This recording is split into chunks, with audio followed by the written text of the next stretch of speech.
Plus, we'll be getting into the latest developments from the political world directly following the shock sacking this morning of Nadhim Zahawi, sacked by the Prime Minister. But first, let's bring you right up to date with all of that detail and the rest of the day's news with Bethany Elsey.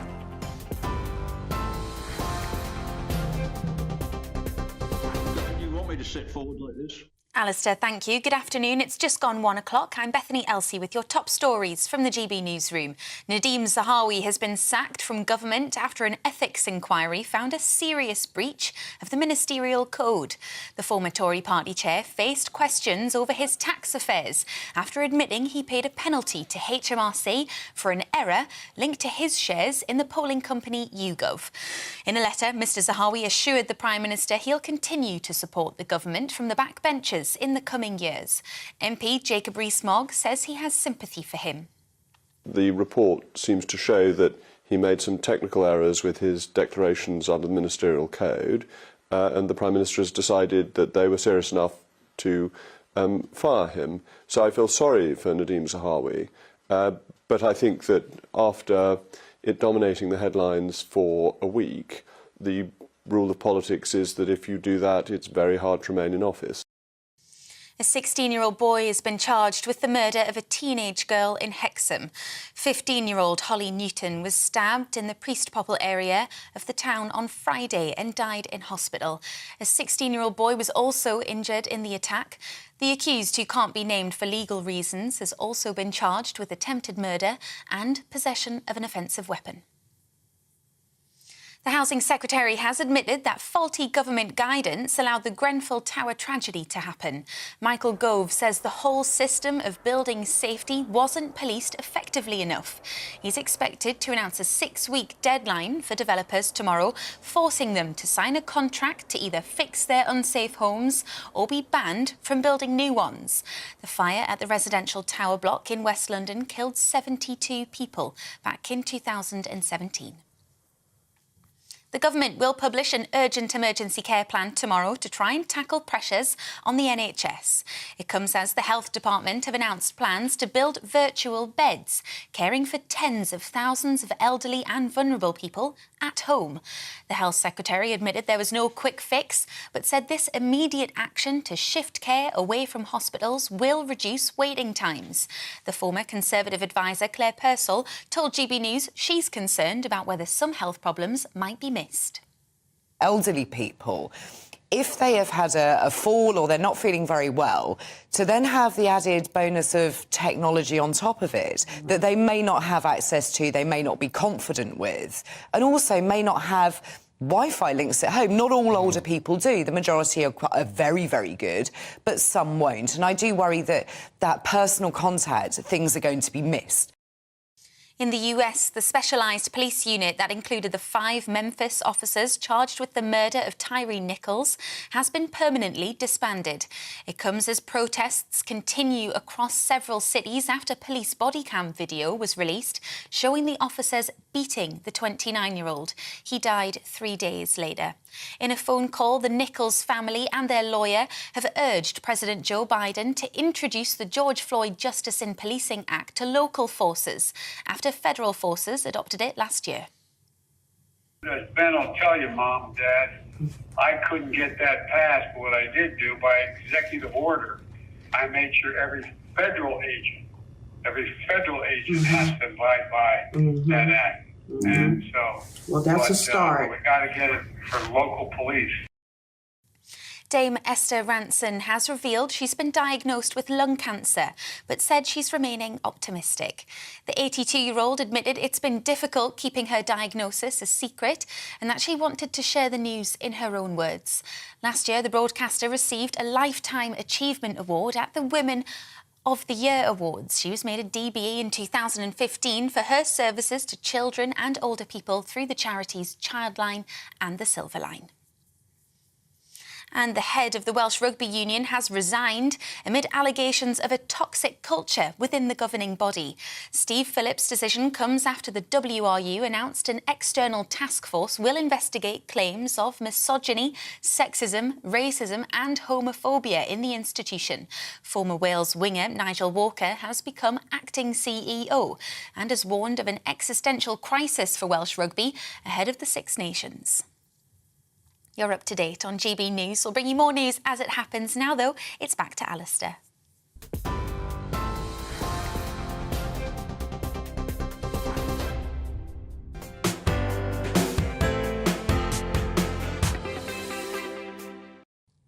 Bethany, thank you very much indeed. A very good afternoon to you all. Now, I have chosen to wade into delicate territory today because I think we need to.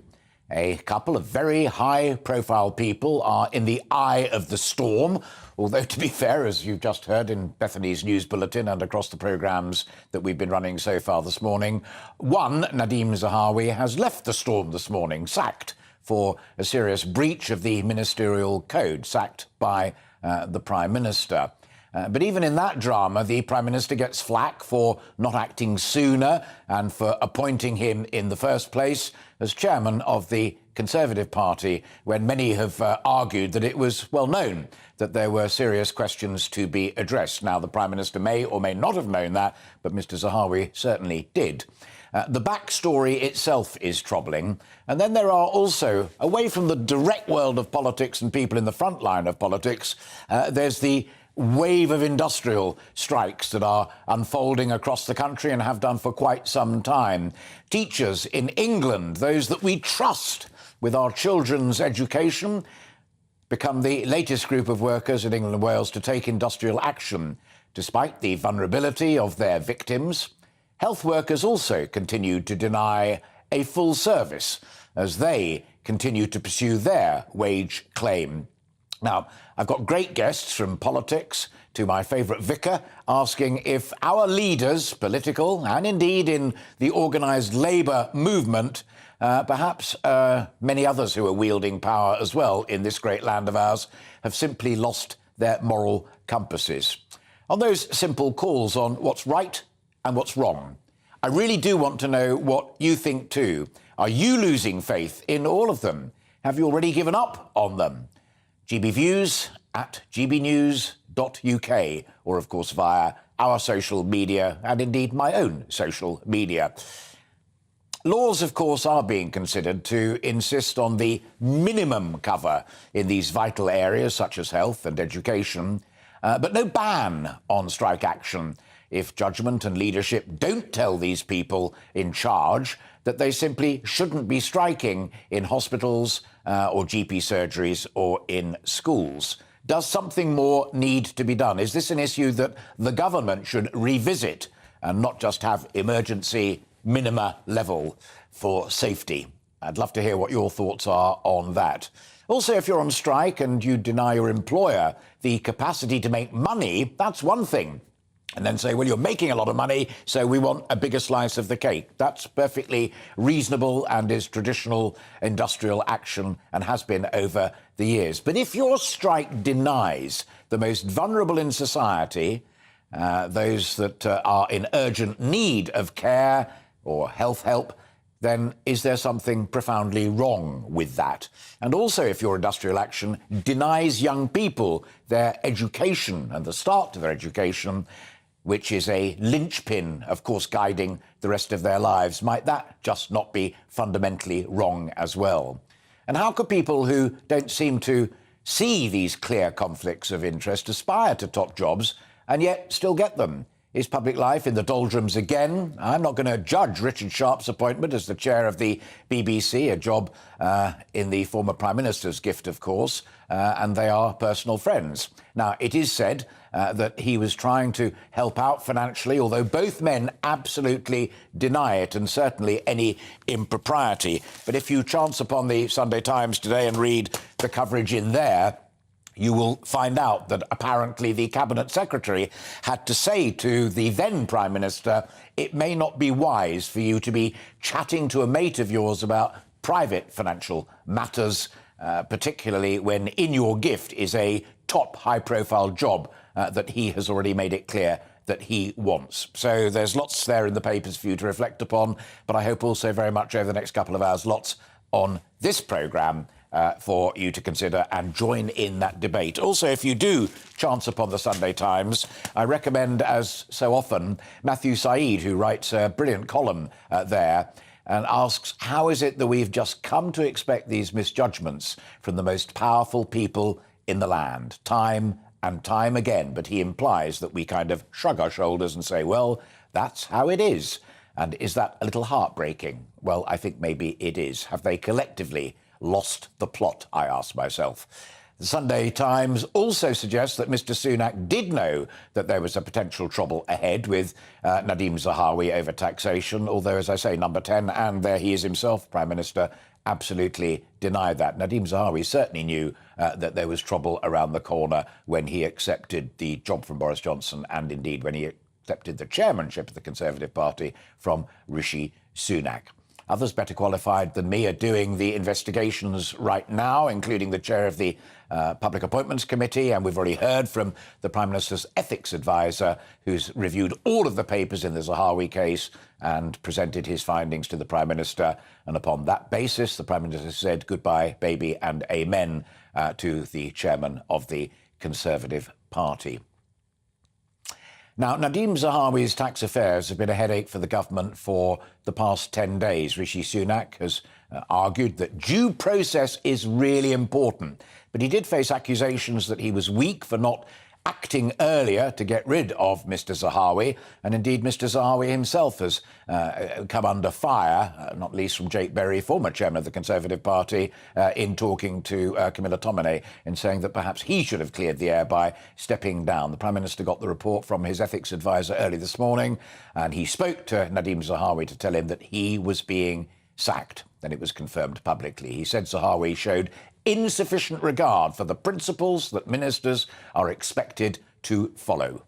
So what is your view on all of that and what lies behind it? Please email me at gbviews@gbnews.uk or make your comments on social media.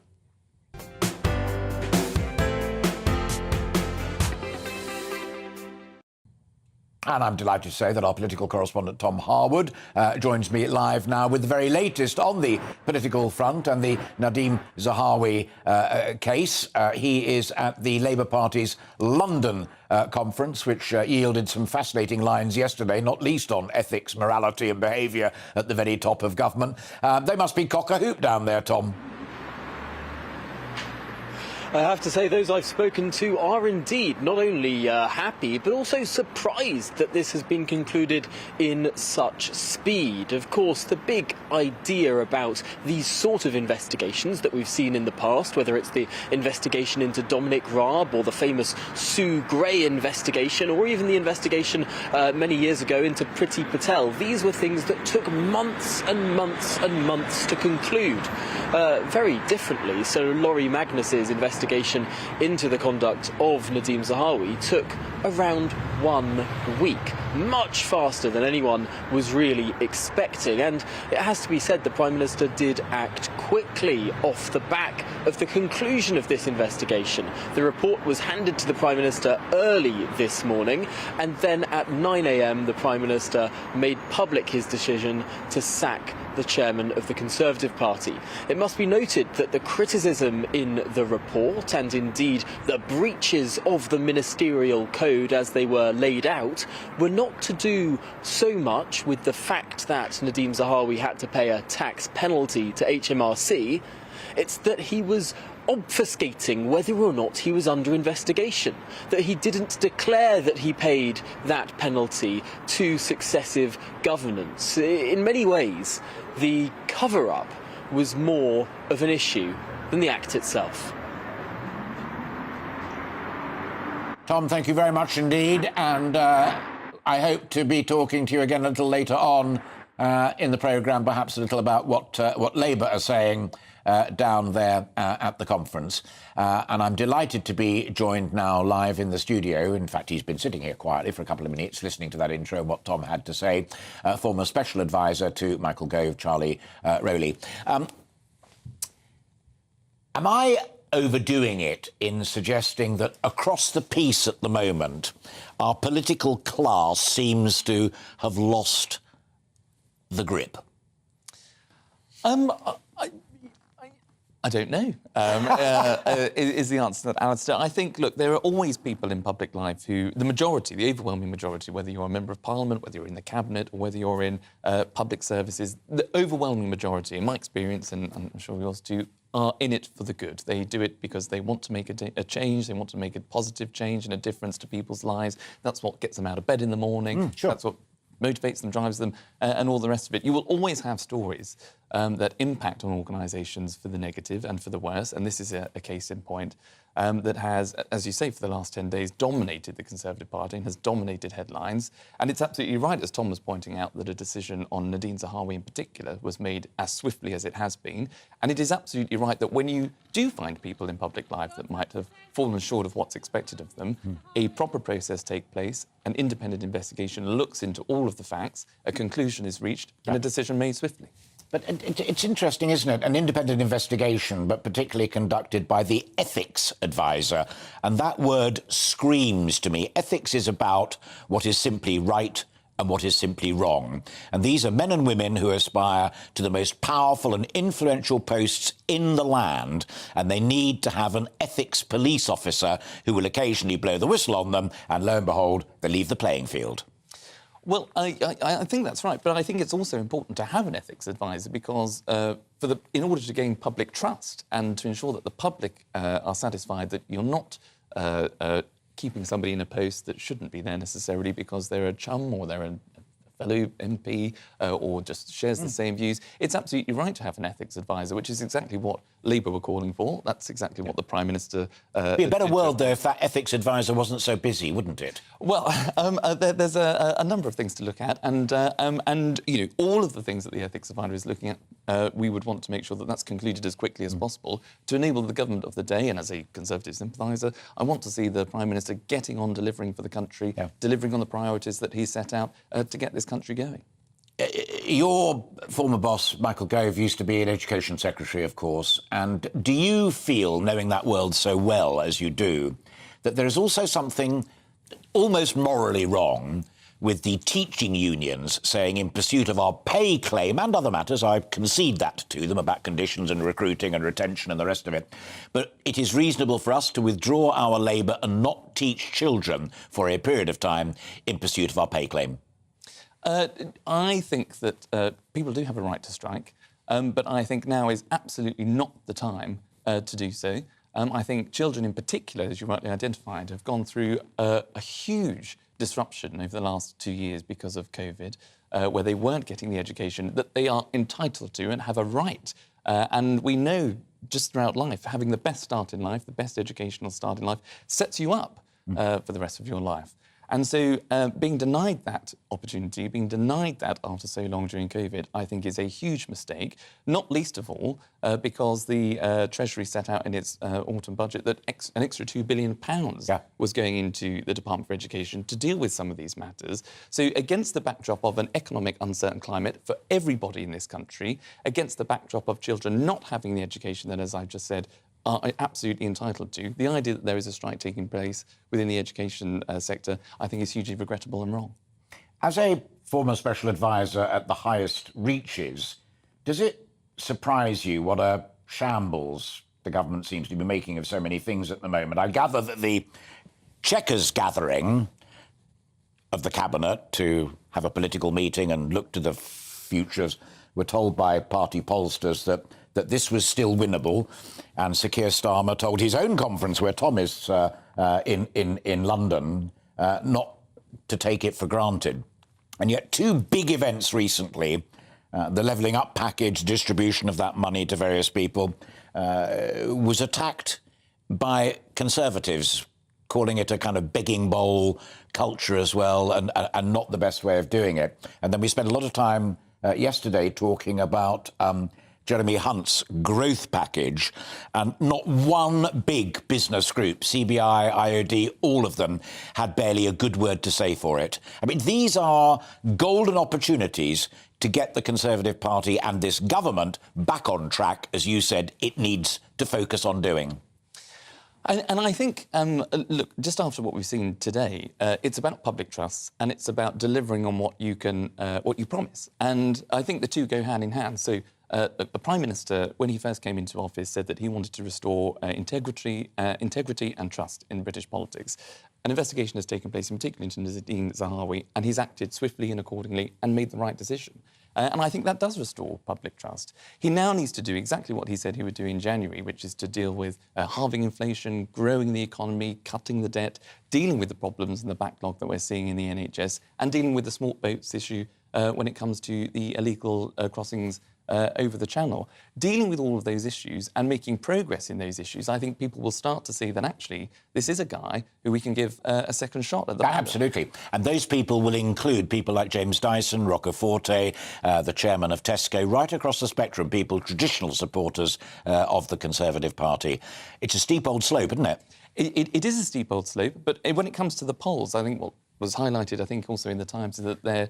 look, yes, Labour are running ahead, but there are huge swathes of the country that are still in the don't-know category. They haven't decided who they're going to vote for, and therefore it's all to play for. So I think when people start to see the Prime Minister, with the integrity, restoring trust in politics, which I think he has done a lot this week, particularly this morning, in the case of Nadine Zahawi, and starting to deliver on the people's priorities, then we'll start to see... Charlie, you come back any time you want to discuss that. A great start to our debate this morning, and thank you very much indeed. Lovely to see you again. Thank you very much indeed, Charlie Rayleigh there. Michael Gove's former special advisor, talking of schooling, which he knows about, teaching, which he knows about, and the Conservative Party, which he certainly knows about.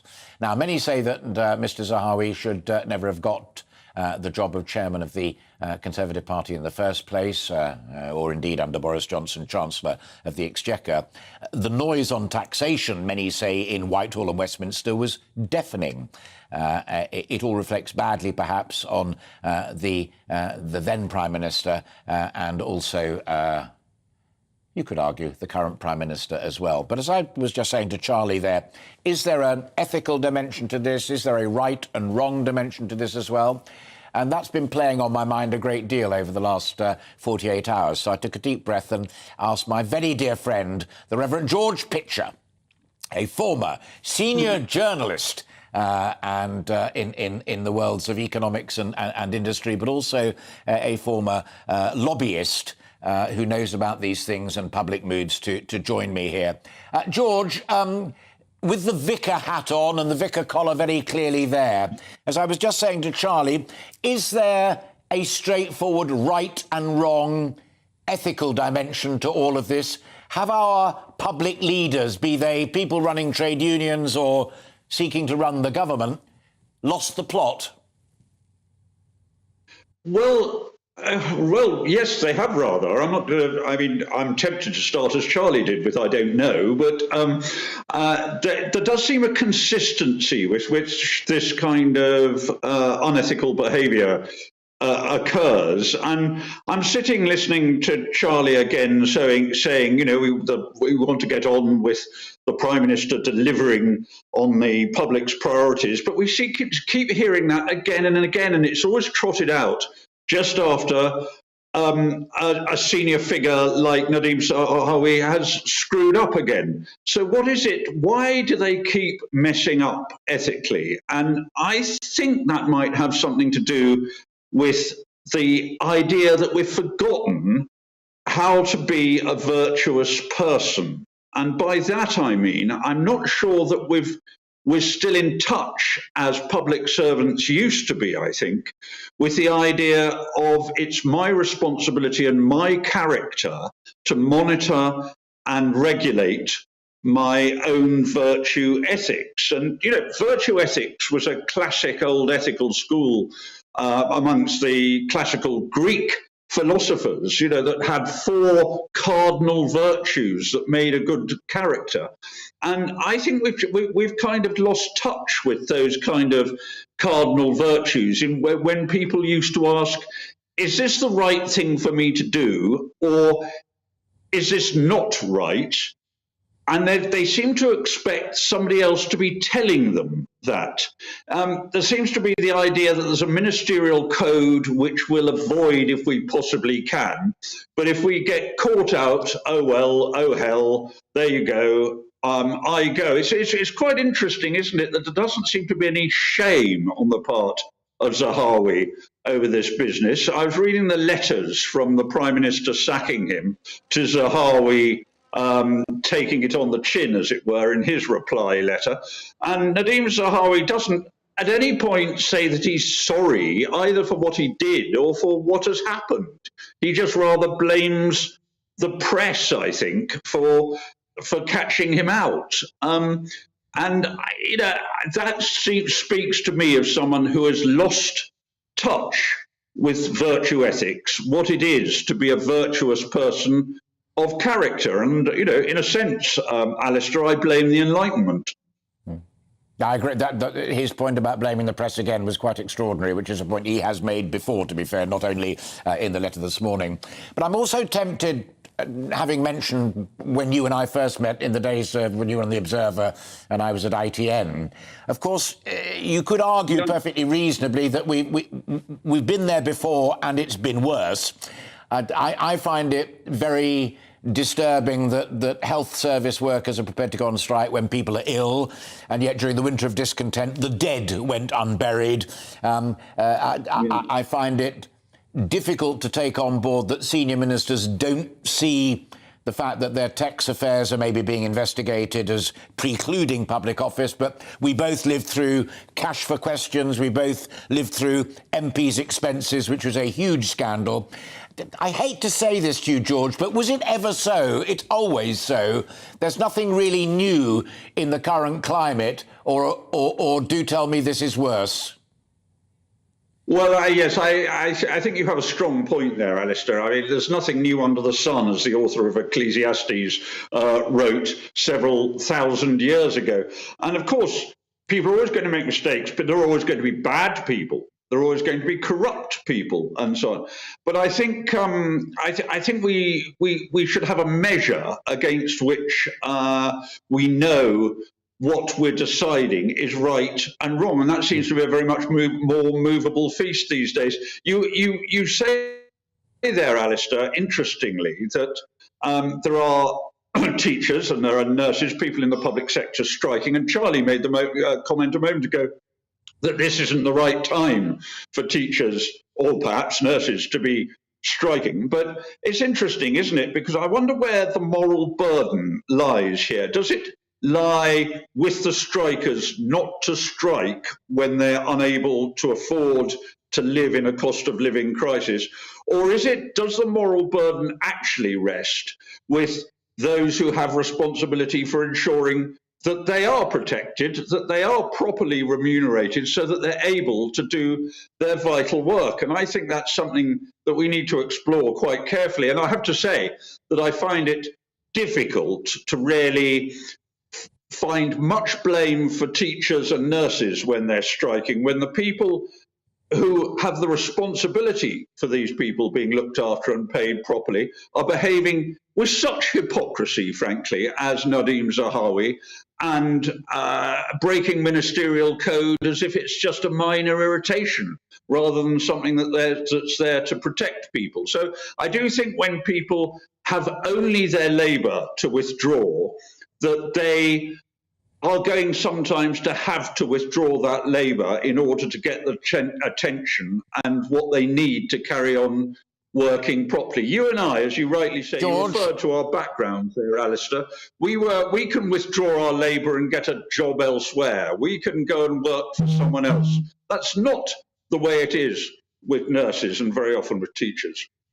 George, thanks for finding time on what I know is a very busy day for you and sharing that wisdom and those reflections with us. Always a joy to see you. The Reverend George Pitcher, old journalistic friend of mine, and now, as you could see, the collar was the giveaway, a a cleric and a priest, George Pitcher. Do share your views. Do you agree with him or with Charlie Rowley? Or give us your own views.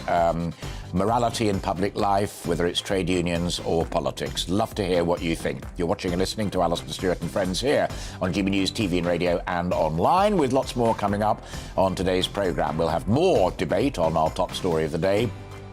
Rishi Sunak making the decision early this morning to sack his party chairman Nadeem Zahawi following weeks of revelations about tax affairs.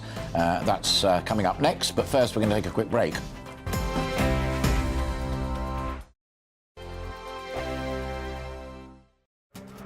This year on GB News, we've got brand new members in the family. Join us. Across the entire United Kingdom, we cover the issues that matter to you. GB News will always stay honest, balanced and fair. We want to hear whatever is on your mind. And we don't talk down to you. The establishment had their chance. Now we're here to represent you. Britain's watching. Come join us on GB News, the People's Channel. Britain's news channel. Monday to Thursday, 9 p.m. till 11 p.m. Join me, Dan Wootton. I'll bring you the sharpest takes and hottest debates. Do you not believe in prison? I don't believe in prisons. I'm completely stunned. I guarantee you there'll be no spin, no bias, no censorship. I actually was personally quite offended by it. And no reason to go to bed. So I guess they've always been quite woke. That's Dan Wootton tonight on TV, radio and online. Monday to Thursday from 9 p.m. till 11 p.m. on GB News. The People's Channel, Britain's news channel. We are GB News, and we'd like to say thank you to each and every one of you for bringing us your conversations, for helping our great nation find its voice. We are here for you on radio, television, and online, across England, Scotland, Wales, and Northern Ireland. It's not the BBC, you actually get your facts right. We are proud to be GB News, the People's Channel, Britain's news channel. I'm Mark White. As GB News Home and Security Editor, I cover those key issues that are so important to you. Our authorities, our communities doing all they can to combat violent crime. With the public services under unbearable strain, why are we still failing to control our borders? Defence, the first priority of any government, has been continually hollowed out. Can we trust our politicians to protect the armed forces? Join me, Mark White, on GB News.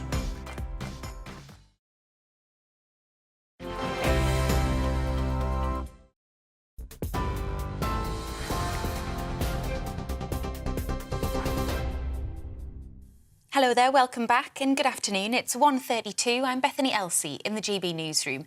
Nadeem Zahawi has been sacked from the government after an ethics inquiry found a serious breach of the ministerial code. The former Tory party chair faced questions over his tax affairs after admitting he paid a penalty to HMRC for an error linked to his shares in the polling company YouGov. In a letter, Mr Zahawi assured the Prime Minister he'll continue to support the government from the backbenches in the coming years. The Shadow Health Secretary Wes Streeting says the country needs a new government. Well, it was inevitable that Nadeem Zahawi would have to go. He broke the ministerial code. The question is, why was Rishi Sunak too weak to sack him when these revelations first came about? Why is Suella Braverman still the Home Secretary when she breached the ministerial code? How many more bullying allegations will it take before Dominic Raab, the Deputy Prime Minister, is taken to task? With all of the chaos and grubby standards we see at the heart of this sleazy government, big challenges, whether on our economy, the state of the National Health Service, are going unanswered. A teenager has been charged with the murder of 15-year-old Holly Newton in Hexham. She was stabbed in the Priest Popple area of the town on Friday. A 16-year-old boy was also injured in the attack. The accused, who can't be named for legal reasons, has also been charged with attempted murder and possession of an offensive weapon. The government will publish an urgent emergency care plan tomorrow to try and tackle pressures on the NHS. It comes as the Health Department announces plans to build virtual beds, caring for tens of thousands of elderly and vulnerable people at home. The Health Secretary admitted there was no quick fix, but says action would be taken to reduce waiting times. You're up to date on TV, online and DAB+ radio. This is GB News. Now it's back to Alastair.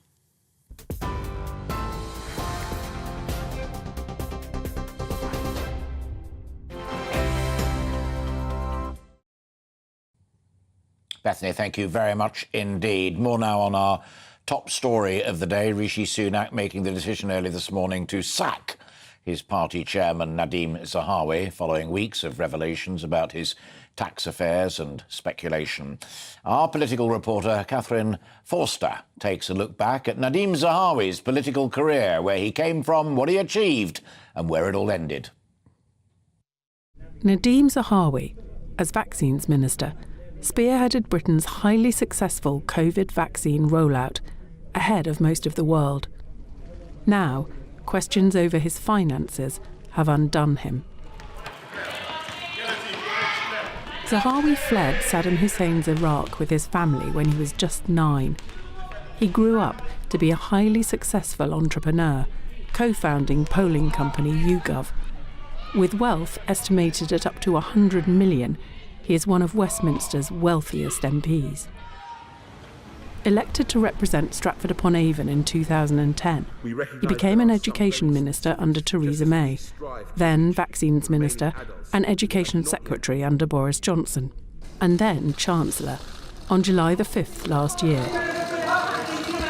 When Rishi Sunak resigned and Johnson's government began to unravel. The next day, Zahawi told the PM to resign and threatened to resign himself. Johnson talked him round. But the following day, he publicly called for the Prime Minister to stand down. There should be a new leader of that party and therefore a new Prime Minister. 2 days later, Zahawi announced he was running for leader, along with many others. But it was not to be. He didn't get the 30 votes from MPs to progress to the next round. And stories about his financial affairs were already swirling. So I was clearly being smeared. I was being told that the Serious Fraud Office, that the National Crime Agency, the HMRC are looking into me. He remained as Chancellor till Truss took over in September. Under her, he was Chancellor of the Duchy of Lancaster. Just 7 weeks later, the next Prime Minister, Rishi Sunak, appointed him Conservative Party chairman. Sunak pledged, "This government will have integrity, professionalism and accountability at every level." In January, it emerged that while Chancellor, Zahawi had settled a dispute with HMRC over his tax affairs, thought to run to just under 5 million, including a penalty. It concerned unpaid capital gains tax linked to shares held in YouGov. Sunak's words were thrown back at him. The clamour increased. Zahawi, for now at least, has been banished to the backbenches. Catherine Forster, GB News. Well, talking of him being banished to the back benches, Mr. Zahawi is, of course, remains a Member of Parliament for Stratford-upon-Avon, even if he is no longer chairman of the Conservative Party or in the Cabinet or even a minister.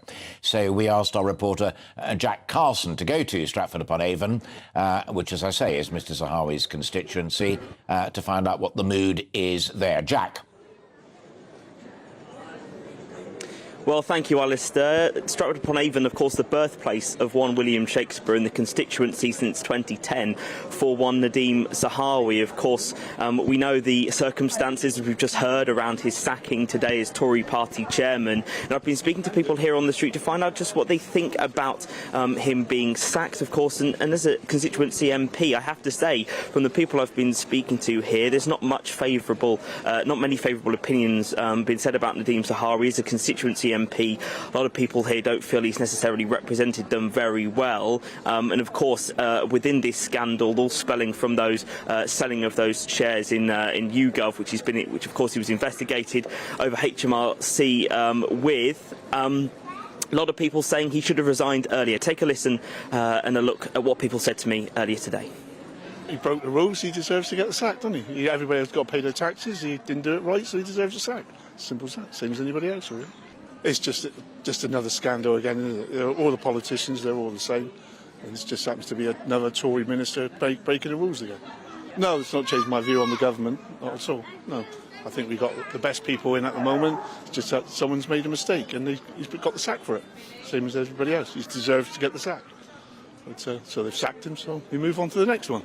I'm sure there'll be another one. I think he should have resigned, really, and it's taken a long time. And again, I think, it's been this big delay in is he going to go, isn't he going to go, and nobody actually makes any decision until the public, opinion becomes so strong that they think they've got to do something about it. It's just more of the same, I think, really. So, no, it hasn't changed my opinion at all. No. I wish they'd called a general election, actually, because I think, we've got another 2 years, haven't we, of this mess, really. And, I'd quite like to have a bit of a change. I think he had it coming to him. He should have. I think he should have been resigned. honest. He should have I don't think he resigned. has been. Basically, we're Stratford people, Yes. and he was parachuted in and never been we're- happy. But there we are. Thank you. We're quite active in the community. We do various things. And to be honest, we'd never see him. No, that's true as well. That's been the problem, I think. Rishi Sunak initially, of course, resisted those those claims from the opposition to sack Nadeem Zahawi. He instead opted to have this, of course, independent investigation by Sir Laurie Magnus, who obviously found lots of things, including why Nadeem Zahawi didn't declare, of course, the investigation by the HMRC when he was appointed Education Secretary, when he was appointed Chancellor. But of course, when he did eventually sack him this morning, Rishi Sunak did add that Zahawi should be proud, extremely proud of his wide-ranging achievements in government over the last 5 years, particularly, of course, crediting that successful oversight of the COVID-19 vaccine programme. But he's now out of government. He's returning to the backbenches to serve his constituency here in Stratford-upon-Avon. Jack, thank you very much indeed. GB News correspondent Jack Carson there, live in Stratford-on-Avon, Nadeem Zahawi's constituency, and talking to some of the voters there, who, of course, will decide within a couple of years' time whether Mr Zahawi remains Member of Parliament for that constituency, but he is no longer a member of His Majesty's government. You're watching and listening to Alastair, Stewart and Friends, with lots more still to come this afternoon, including the cost of living crisis causing those who wish to adopt to have second thoughts, according to new figures from Adoption UK. I'll be finding out more about that next. Do stay with us, but first, we're going to take a quick break.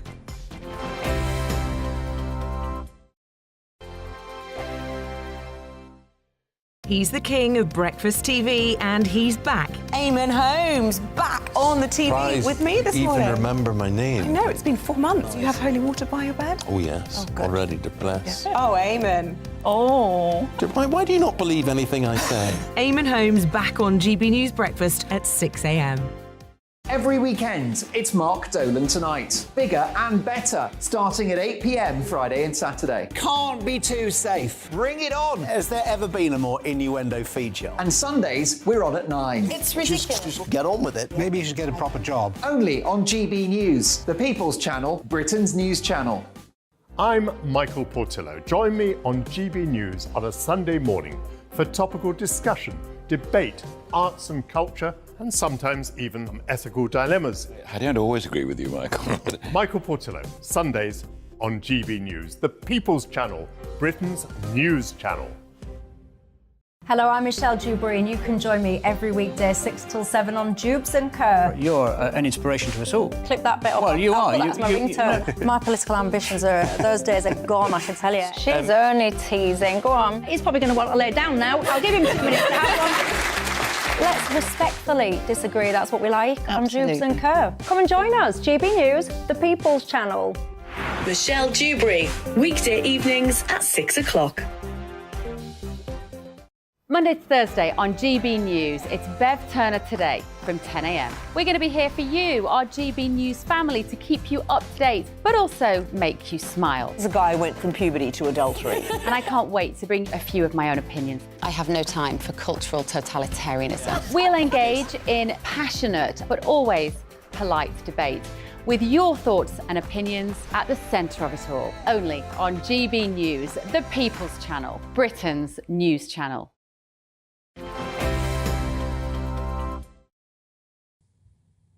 Welcome back. You're watching and listening to Alastair, Stewart and Friends here on GB News TV and radio. Next, perhaps a somewhat unexpected victim of the cost of living crisis, adoption.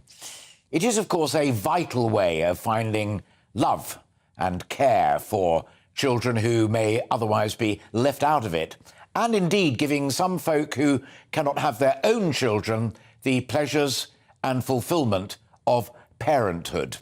But recent survey suggests that 9 out of 10 prospective adopters say that the cost of living crisis is affecting their decisions about adoption.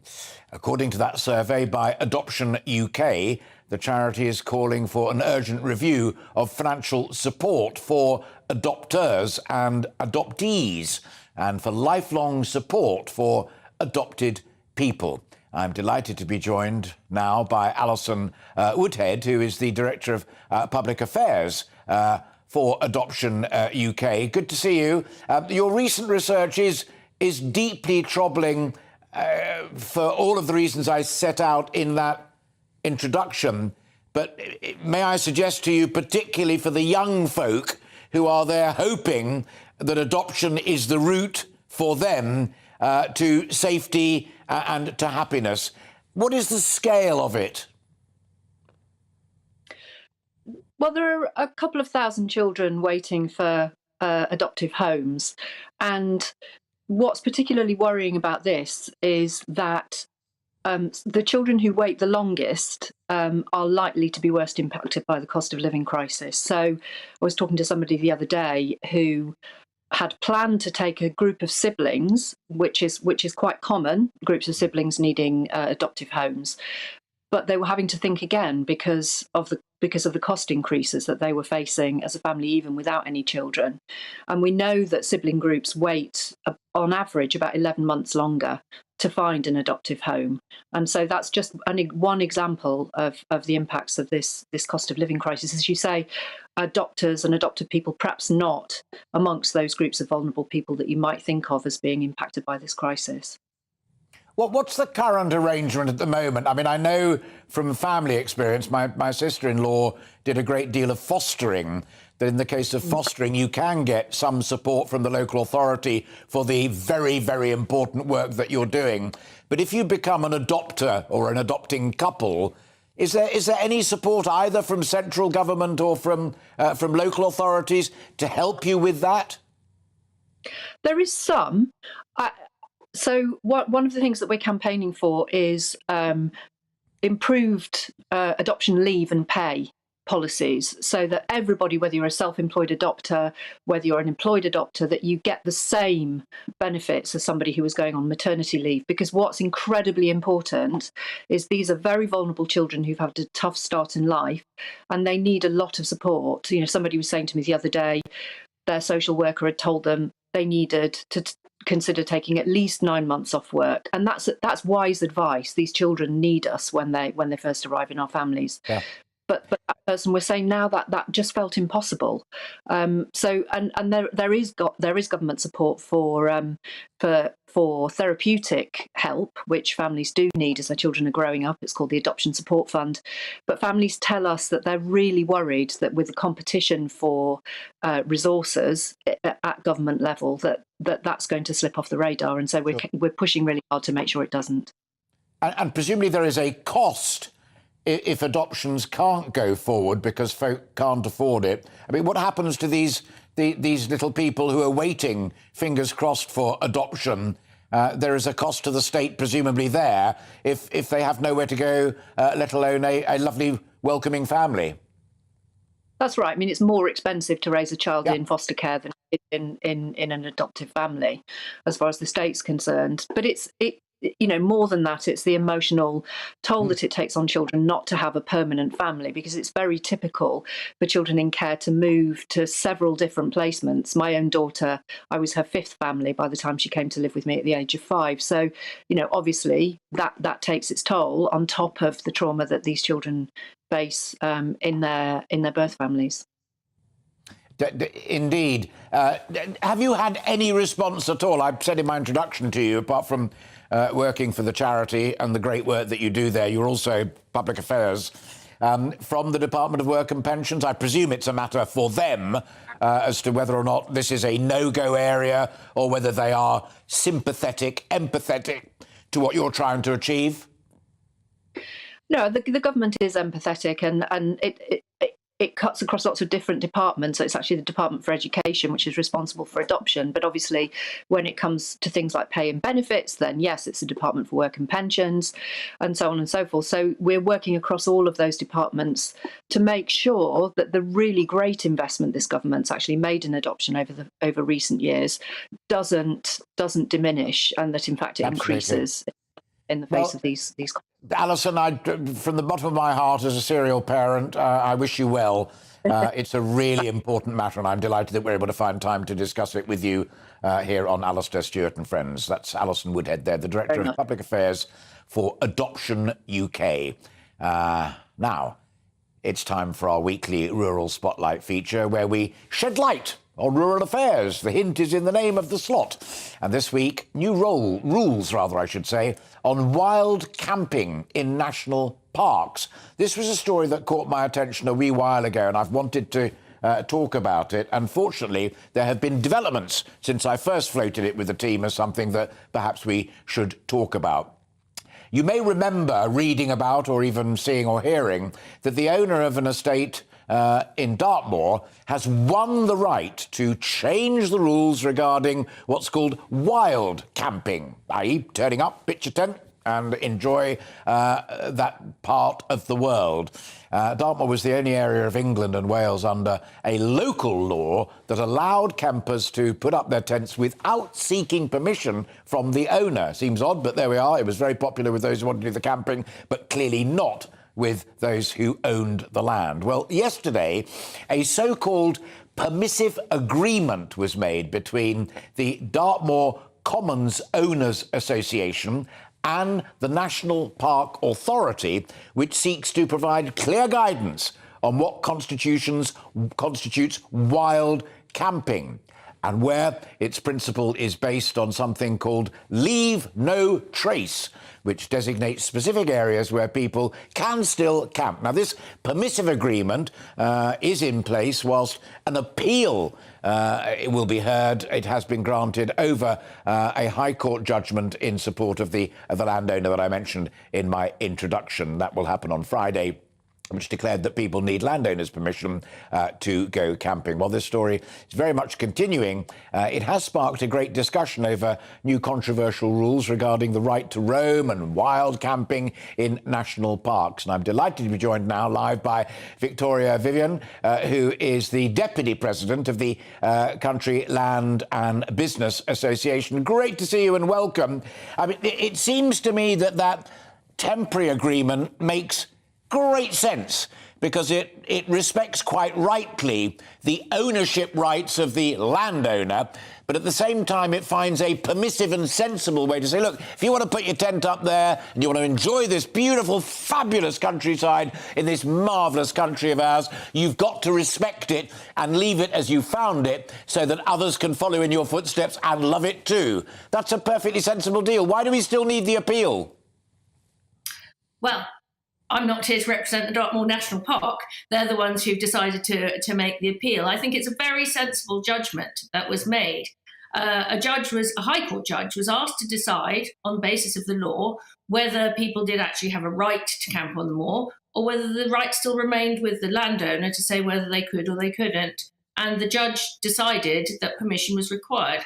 Fortunately then, the Dartmoor National Park and the freeholders of the land got together very quickly and have agreed a permission in principle with the Dartmoor National Park. And I looked 2 minutes ago and saw that the map is already up on the Dartmoor National Park website to say where you can camp. Is it a legal point that there is a need of clarity on the appeal? Because otherwise it could be used to say that wild camping has to stop altogether, whether it's in a national park or in a field at the top of my farm or whatever it might be. Is it that legal clarity that is being sought? And in that sense, do you and the people that you speak for support it? I think, it was a High Court judgment, and I think it was very clear that the right which people have... Remember, Dartmoor You have a right to roam anywhere you like on the moor. It's an open access piece of ground, so everybody has the right to walk on the moor whenever they want. The question here was whether or not you could spend the night there without the permission of the landowner, and I think they've reached a very reasonable conclusion. My own feeling is that they're in danger of wasting quite a lot of the Dartmoor National Park's hard-pressed funds fighting this when such a good solution has been found.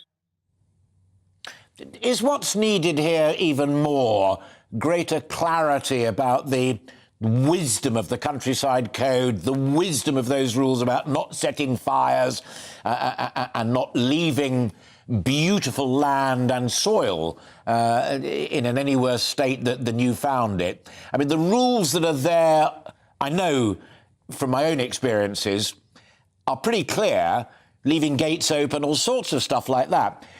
But it's quite a while since there was a really big effort made to remind people who genuinely want to enjoy the countryside that these are the rules of engagement. Is that not something that is incumbent upon you and your members to make clear?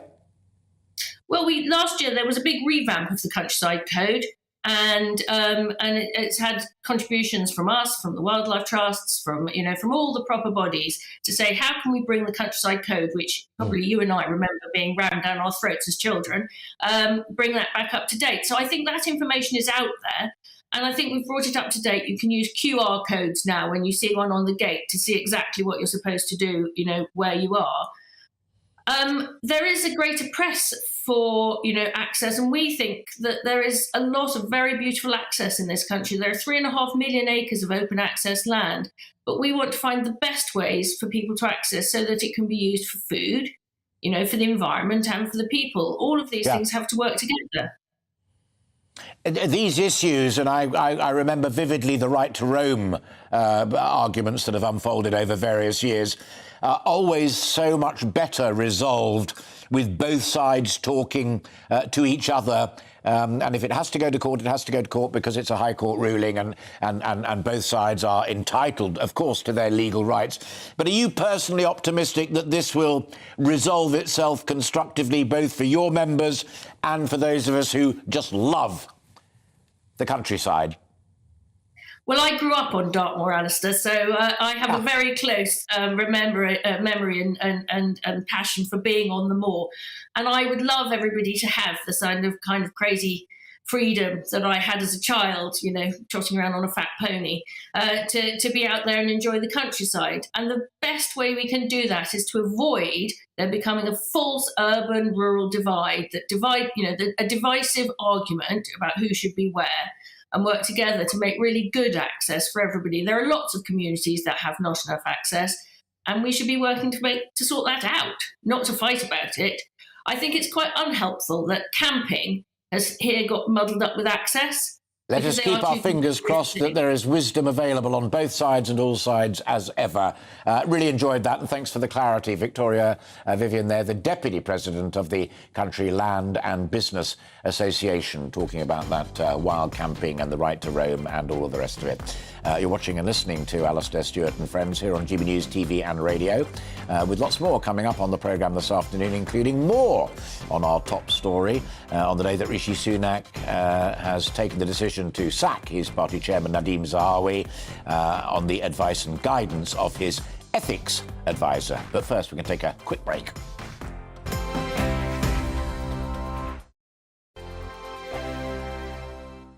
I'm Simon Evans. Join me on GB News for Headliners at 11 p.m. What's the scoop? I'll be joined by two of the country's top comedians. That's right. As we take a look at tomorrow's newspapers tonight. We're going to get into trouble. If it's a big story, we'll be covering it. Spill some tea on him. There we go. But we'll also have some fun. I wouldn't stick up a bank. My father didn't love me. So anyway. Headliners every night from 11 on GB News, the People's Channel, Britain's news channel. Join me, Patrick Christie's, Monday to Friday, 3 till 6. We tackle the day's news agenda like you've never seen before. It's high tempo, high octane, the most controversial topics, and the best guests. You will not be able to take your eyes and ears off it. I'm not afraid to ask the questions that you really want answered. 3 till 6 p.m, Monday to Friday on GB News, the People's Channel, Britain's news channel. Hi, Andrew Pearce here. Join me every Friday lunchtime for a proper no-nonsense debrief of the week's events. With special guests in the studio and the GB News team on the ground, I'll be getting you up to date with news, some intelligent discussion and my own sharp take. The weekend starts here with me every Friday lunchtime on GB News, the People's Channel, Britain's news channel.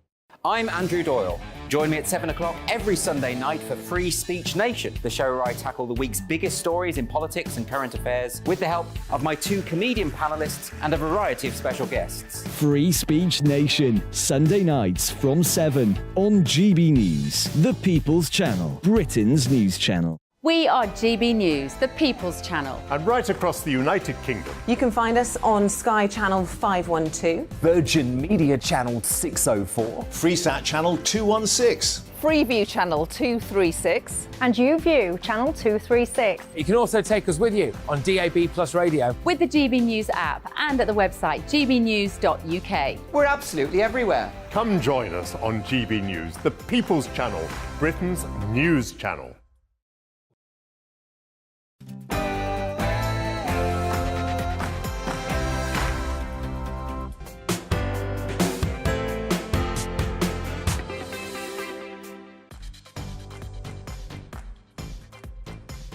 I'm Alastair Stewart, and we're into the second hour of our programme today. Thank you very much indeed if you've been with us from the outset. I'll be keeping you company here on TV and radio, with plenty more still to come, including more on the Prime Minister's decision to sack Nadeem Zahawi following weeks of speculation and less so revelations about his tax affairs. But first, let's bring you right up to date with all of the day's news. Here's Bethany Elsey.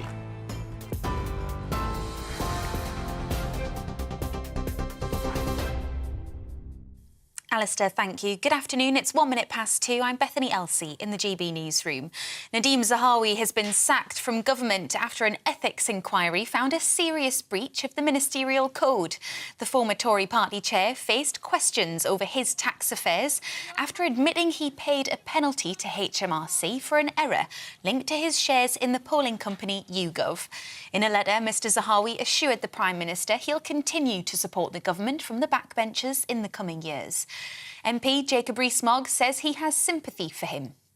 The report seems to show that he made some technical errors with his declarations under the ministerial code, and the Prime Minister has decided that they were serious enough to fire him. So I feel sorry for Nadeem Zahawi, but I think that after it dominating the headlines for a week, the rule of politics is that if you do that, it's very hard to remain in office.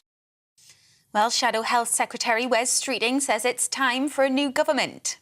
Well, it was inevitable that Nadeem Zahawi would have to go. He broke the ministerial code. The question is, why was Rishi Sunak too weak to sack him when these revelations first came about? Why is Suella Braverman still the Home Secretary when she breached the ministerial code? How many more bullying allegations will it take before Dominic Raab, the Deputy Prime Minister, is taken to task? With all of the chaos and grubby standards we see at the heart of this sleazy government, big challenges, whether on our economy, the state of the National Health Service, are going unanswered. A 16-year-old boy has been charged with the murder of a teenage girl in Hexham. 15-year-old Holly Newton was stabbed in the Priest Popple area of the town on Friday and died in hospital. A 16-year-old boy was also injured in the attack. The accused, who can't be named for legal reasons, has also been charged with attempted murder and possession of an offensive weapon. The Housing Secretary has admitted that faulty government guidance allowed the Grenfell Tower tragedy to happen. Michael Gove says the whole system of building safety wasn't policed effectively enough. He's expected to announce a 6-week deadline for developers tomorrow, forcing them to sign a contract to either fix their unsafe homes or be banned from building new ones. The fire at the residential tower block in West London killed 72 people in 2017. The government will publish an urgent emergency care plan tomorrow to try and tackle pressures on the NHS. It comes as the Health Department have announced plans to build virtual beds, caring for tens of thousands of elderly and vulnerable people at home. The Health Secretary admitted there was no quick fix, but said this immediate action to shift care away from hospitals will reduce waiting times. The former Conservative advisor, Claire Purcell, told GB News she's concerned about whether some health problems might be missed. With elderly people, if they have had a fall or they're not feeling very well, to then have the added bonus of technology on top of it that they may not have access to, they may not be confident with, and also may not have Wi-Fi links at home. Not all older people do. The majority are very, very good, but some won't. And I do worry that that personal contact, things are going to be missed. Dame Esther Ranson has revealed she's been diagnosed with lung cancer, but said she's remaining optimistic. The 82-year-old admitted it's been difficult keeping her diagnosis a secret and that she wanted to share the news in her own words. Last year, the broadcaster received a Lifetime Achievement Award at the Women of the Year Awards.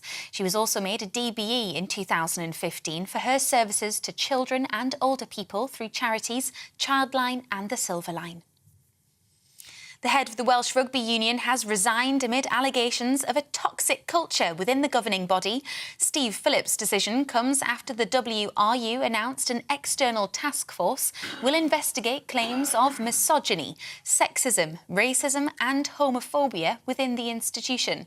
Former Wales winger Nigel Walker has become acting CEO and has warned of an existential crisis for Welsh rugby ahead of the Six Nations. This is GB News. We'll bring you more news as it happens now. It's back to Alastair.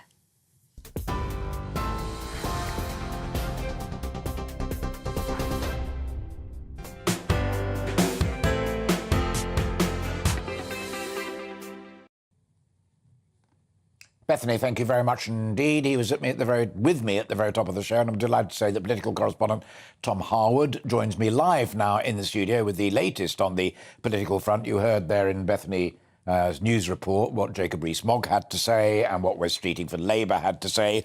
How are the troops feeling? Are they bruised and battered, or do they think Rishi's done the right thing at last? Well, it's a tricky situation because, of course, one of the reasons why Zahawi was picked to be chairman of the party is he's quite a popular figure amongst Conservative grassroots. He's someone who has that sort of inspirational story, coming to this country as a young child without being able to speak English, building a multi-million-pound company, getting into the cabinet, being this sort of success story of what someone can achieve in Britain, only for it all to fall down today. And clearly there's going to be some upset there. Clearly Mr Zahawi is aggrieved, as we've seen in his response, in his letter to in responding to this event. He's lashed out at the media in what has been seen as potentially not a wise move, but he has been under incredible pressure, and some of these headlines that we've seen in recent days, most notably in The Independent a few days ago, saying that the noose is tightening, has really been quite graphic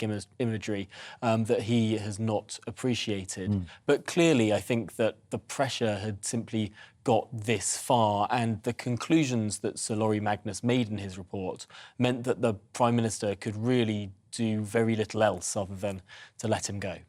And there was a piece, I think, in the Sunday Times talking about runners and riders for the chairmanship of the party, or chairpersonship, I should say, because Penny Mordaunt is one of them, who were kind of parading their wares at the Chequers meeting recently. Yes, it is interesting. It's a vital, vital job, people should understand. It's a very crucial role, particularly in the run-up to these local elections that we're expecting in May, because these will be very, very crucial. It's the first national elections that we've had since the Tories have slid so far back in the polls. They'll be the first real test of, are the Conservative Party really 20 points behind in the polls? Are the Labour Party really on course for a historic election win?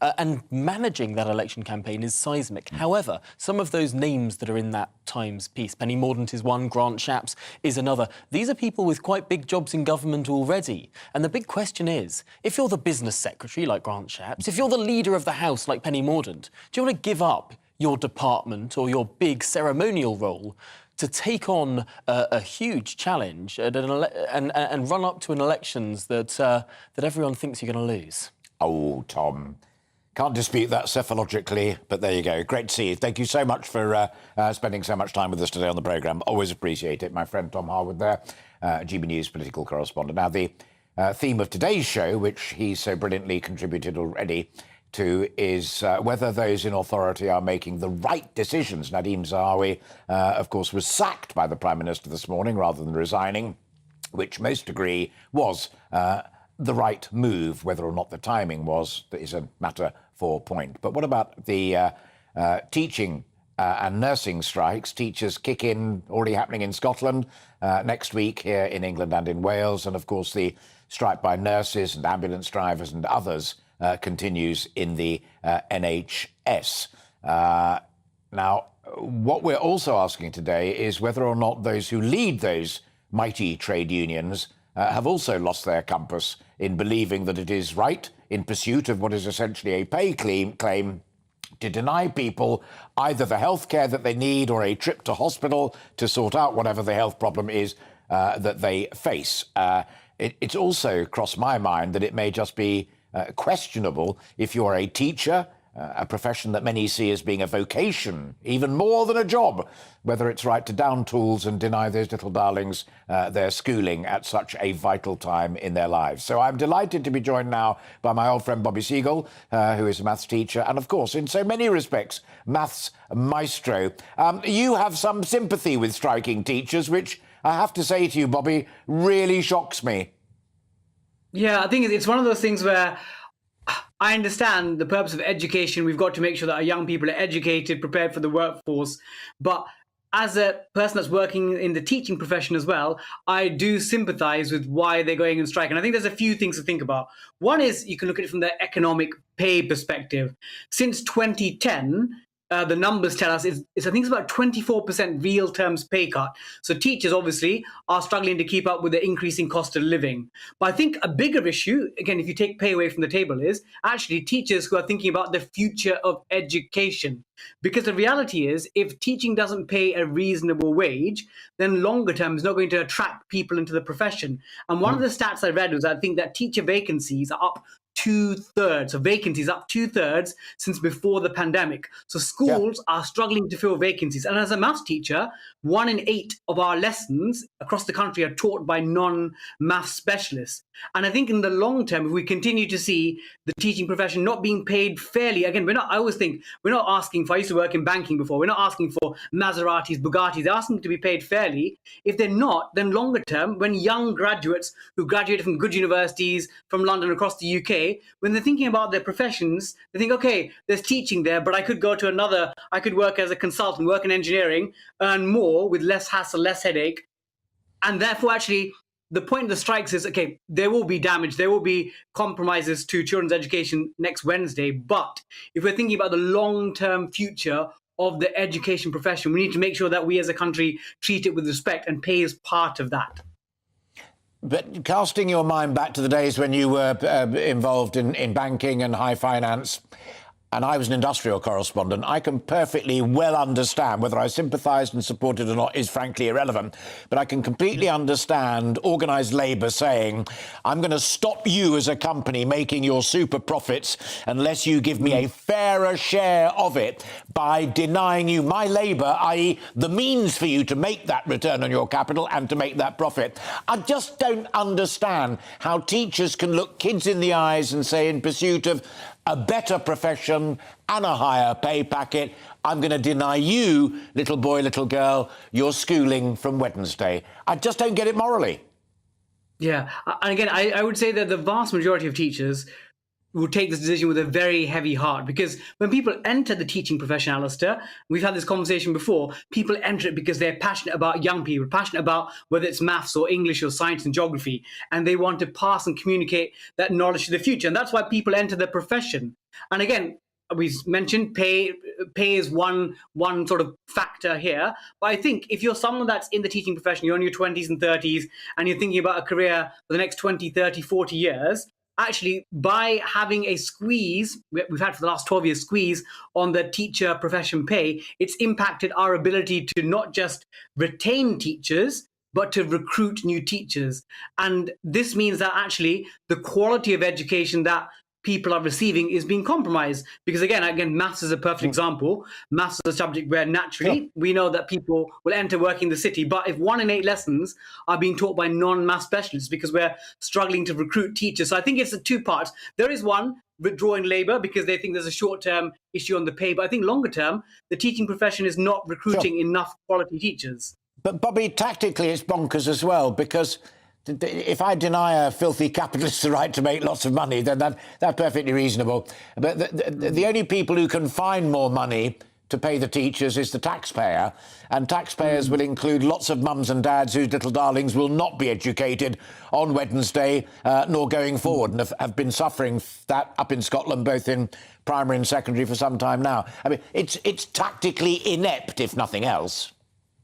Yeah, what I would say, Alice, is that a lot of teachers, I'm not a parent myself, not yet anyway, but a lot of my fellow teachers are parents as well. So teachers do understand that withdrawing their labour on Wednesday and a few other days coming for the next few months will cause short-term pain for parents and the children being educated. But I think the reality is when you're having a negotiation with government, any sort of negotiation, there has to be that Damocles sword. If it's all just words and teachers saying, "Oh, actually, we're not going to withdraw labour," for the negotiations to work, there has to be occasionally damage being done, and that's, again, I think it's a shame. It's a measure of last resort, but that's probably the only way to get the Department for Education. In fact, Alastair, one interesting thing is on Wednesday, the Department for Education and Ofsted, the school's inspectorate body, they're also on strike. So obviously teachers are part of a bigger picture of, we've got barristers last year, we've got ambulance workers, doctors, nurses. So it's not just teachers. I think there's a national issue right now. Again, economic issues mean that it will be tight to find them the payment, but it's a national issue as well. Lucid as ever, and always a pleasure to talk to you, Bobby. Thanks for finding time for us this afternoon. And do you agree or disagree with the great Bobby Seagull? Let us know. Email us, gbviews@gbnews.uk, or put your thoughts up on social media. We'll share some, I promise you, before we go off air in the next 40 minutes or so. That was Bobby Seagull, teacher and, of course, podcaster and good friend of mine and this programme. Delighted to say that joining me now is the broadcaster and research fellow at the Bow Group, Benjamin Loughnane, and there he is. Ben, great to see you. Thank you very much indeed. For those who do not know, the Bow Group is it's a pretty progressive lobby group within the Conservative Party. It's more than a think tank, it's a pressure group. I'm just wondering whether or not you are beginning to feel, as I am, that this Conservative government has missed a trick in its latest attempt at reforming industrial relations by saying, look, we'll have safety minima in certain key areas like health and education and what have you, but ducking the call on a ban. If you work in the health sector, you can't go on strike. If you teach little people, you can't go on strike. Have they ducked the issue there? Yeah, I think there is some reticence to come off as too bullish in their approach to things like strikes, because they don't want to be seen, as they were before, as the nasty party, the people going against all of these people who just want better pay and work. But the real issue is the strikes isn't so much that it's the people striking for better conditions and better pay. It's that the unions are operating as political institutions as well. There is a political angle to this whole thing. A lot of the polemic being used when they talk in these strikes is about get the Tories out. So if they're coming for the Tories so hard, I don't think people would be too unforgiving for the Tories hitting them back in the same way and saying, well, if you're in a key industry such as health, such as teaching and so on and so forth, these are areas where you shouldn't be allowed to strike, because at the end of the day, what your responsibility is in the job is so high that you shouldn't be allowed to leave that responsibility unfulfilled. Yeah. Extraordinary, Jeremy Hunt, Chancellor of the Exchequer, telling us the other day that the best tax cut you could give people would be to reduce inflation. I mean, of course, the best tax cut for people, whether it be teachers and health workers that we were just looking at and discussing with you and indeed with Bobby, the best help you can give them is to cut their taxes. So whatever their current pay is that they want improved, they would simply be able to keep more of it. Do you think also on that general economic front, and the polling seems to suggest that Reform UK is attracting support because people who backed Liz Truss and others in the leadership election, there's a lot of Tories out there who still fancy a bit more radical on the economic front, not least tax cuts? Yeah, absolutely. Look, if you reduce inflation and the cost of living goes down, then your money goes further. Giving people more money will actually drive more inflation, and then it sort of catches up with you down the line anyway. So it doesn't really solve the problem. It's a quick fix. But the issue is with the strikes is that, these long-term measures like reducing inflation don't solve the problem straight away. And so the strikes will continue even while those sort of measures are being implemented. So the only way you really deal with the strike is by sort of giving into demands, giving into that quick fix and paying people. But all that does is kick the can down the road. It doesn't resolve the issue. So the question really is, do the Conservatives have the confidence in their convictions, in their beliefs to implement the policy which actually works long term? Or are they going to give into the pressure so that they don't look like the nasty party in the media and they don't continue having these people striking against them? And I think, we'll see that play out in the next few weeks. Yeah. Do you think that will still be the broad area that will determine the outcome of the next general election?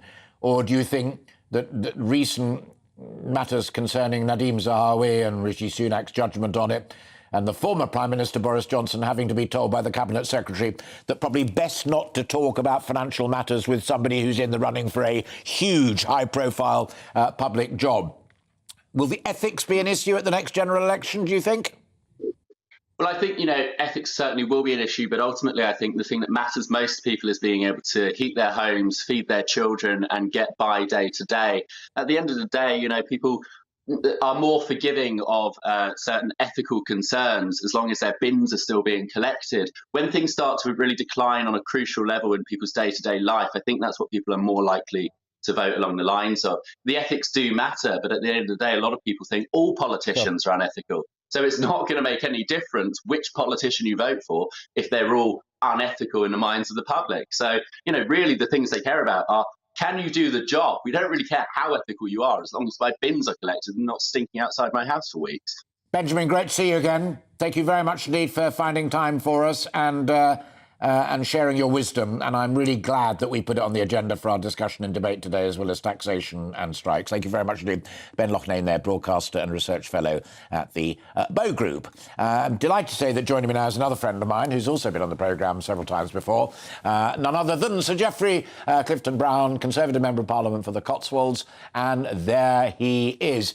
Brief reflections, sir, if you would, on Rishi Sunak's decision to sack Nadhim Zahawi as chairman of your party on the basis of the guidance and report that he got from his ethics advisor. How has the Prime Minister played this? Well, I think once he'd received the advice from Sir Lorian Magnus, his ethics advisor, I think he had absolutely no option but to sack him. But I think the real issue is whether this whole thing could have been resolved much quicker, because it's been in the news, as somebody said, for the last week. And I think that hasn't done either Nadhim any good or the government any good. And I think in future what we need to do is have a system whereby we can get the ethics advisor in much, much quicker and a decision on the basis of the facts, whether somebody has broken the ministerial code or not, and therefore act quickly. And it would have been great if Nadhim himself at a much earlier stage had said, this is really unsatisfactory, I am tendering my resignation. And that would have been the end of the matter. And we'd have been spared all this pain. How worried are you about as it were, the moral compasses at the top of your party, when, as I'm sure you have done, you read the number 10 documents that were leaked to the Sunday Times, that the former Prime Minister, Boris Johnson, needed to be reminded, they claim, so the documents say, by the Cabinet Secretary, that it might be a good idea not to talk about private financial matters with someone who was in the running for the chairmanship of the BBC. I mean, both men deny any impropriety, but it just gives a sense of a party and a leadership that seem to be slightly out of touch with reality. Well, the simple answer to that is why Boris Johnson is not Prime Minister any longer. It was a series of these types of incidents. And after all, we still haven't had the Privileges Committee report yet, so we don't know what that's going to come out with. But that is why Boris is no longer Prime Minister. And I think we were right to move on. And I think we've now got somebody of the highest ethical standards who is actually going to sort out all these problems and move on.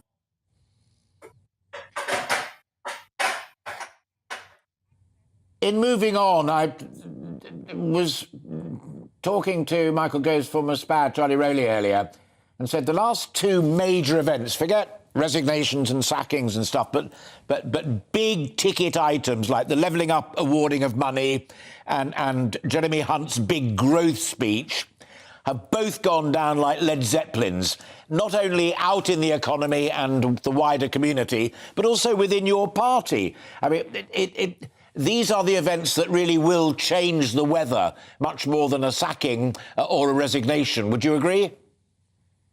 Well, I think the Levelling Up Fund was absolutely right to give money to some of the poorest communities in the country.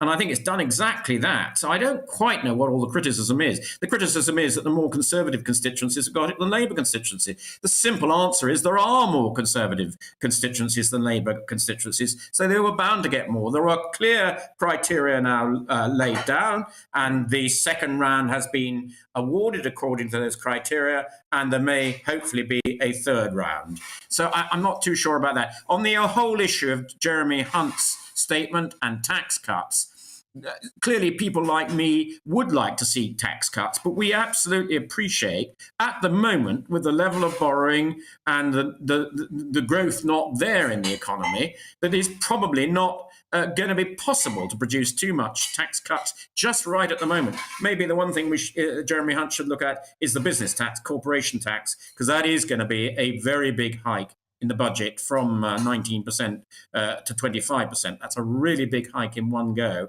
And if anybody really wants to look at tax cuts, that I think is where we should look. Well, fascinating, and we will watch this space and also how the Reform UK are doing in the polling, who seem to be offering that as their agenda, the agenda that you've just so eloquently described to us. Geoffrey, thank you very, very much indeed for breaking into your Sunday afternoon to spend time with us. That's Geoffrey Clifton-Brown, Always a Conservative pleasure, Member of Alastair. Parliament Thank for you. the Cotswolds, with his thoughts on the Prime Minister's handling of crises and Nadeem Zahawi's tax affairs, and of course the prospect of his own party. Now, we've more to come this afternoon on Alastair, Stewart and Friends after the break. As the cost of living crisis continues, thousands of people are switching bank accounts to make a little extra on the side, perhaps. How safe is it? How wise is it? We'll be discussing that, I'm delighted to say, in our Sunday savings slot, so you won't want to miss that. But first, we're going to take a quick break via the weather.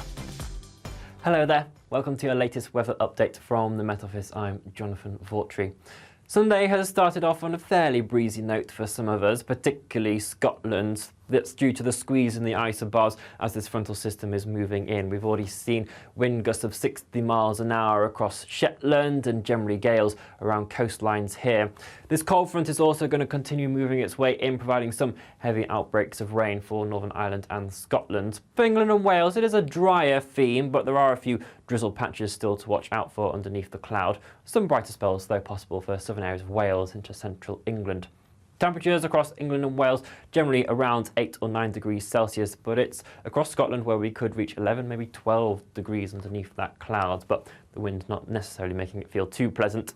That band of rain then slowly pushing its way southwards overnight, but fizzling out as it does so. Behind that, we will see some clearer spells develop, but also showers pushing into Scotland. These will be heavy in places with some hail in the mixture as well.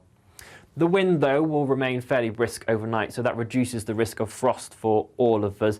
Towns and cities generally around 4 to 5 degrees Celsius. The frontal system just lingering across Devon and Cornwall to begin tomorrow morning, but actually the start of the new working week fairly pleasant for many of us with some decent sunny intervals. The winds just staying brisk in the far northeast, but easing out elsewhere. It will feel notably cooler on Monday, though, for Scotland, now more around 7 or 8 degrees Celsius, but we could still reach double-digit figures across southern areas of England. Into Monday evening, we will start to see the cloud build across Northern Ireland and into western areas of Scotland, with further outbreaks of rain and the winds beginning to strengthen here once again. So we will continue to see that mixture of rain, showers and sunny intervals as we move throughout the rest of the week. Winds also remaining a particular factor as we move towards the end of Tuesday and overnight into Wednesday. Enjoy your day.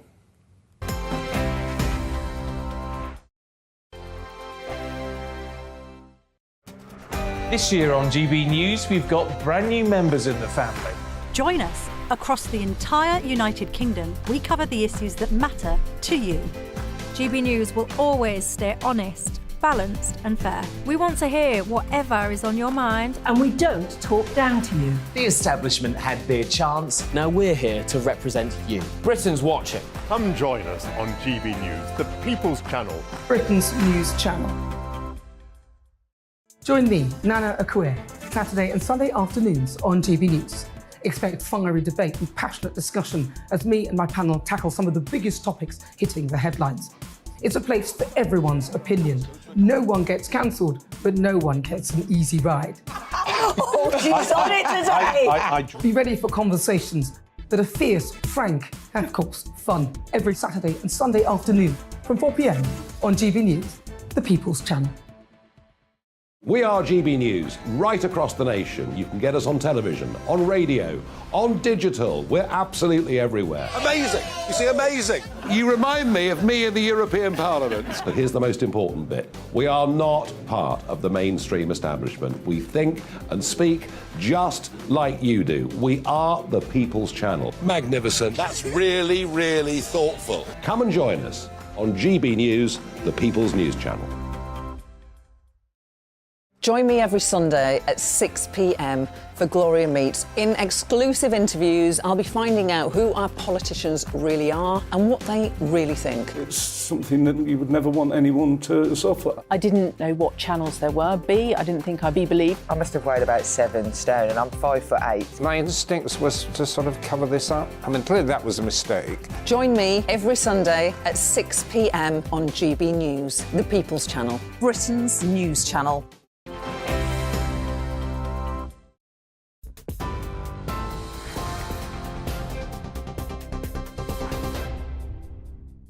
Hello, welcome back. It's 2:30. I'm Bethany Elsey with your top stories from the GB newsroom.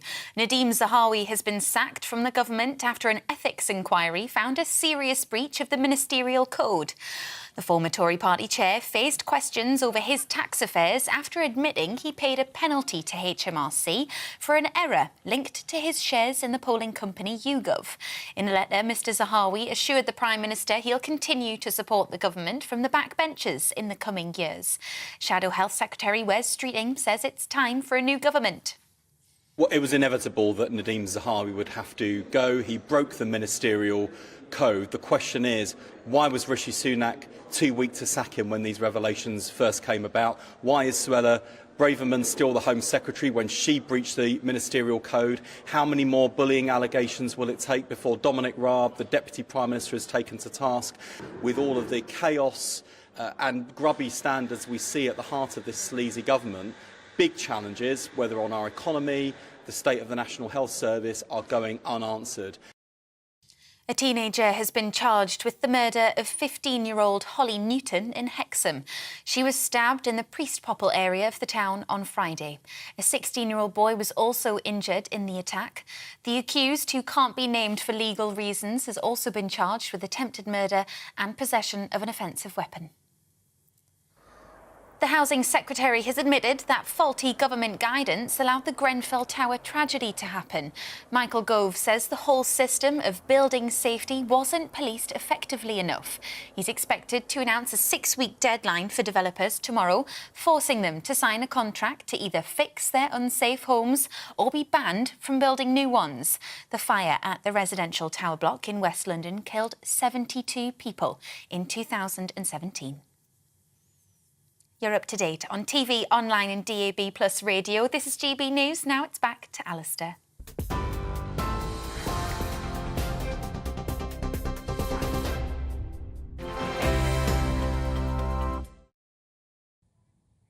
Bethany, thank you very much indeed. And thank you very much indeed, because you have indeed been getting in touch on our big discussion, morality for those in positions of power, whether it be in government or in the trade union movement, who are making decisions on our behalf. Barry says, many of our leaders don't seem to possess any sort of moral compass at all.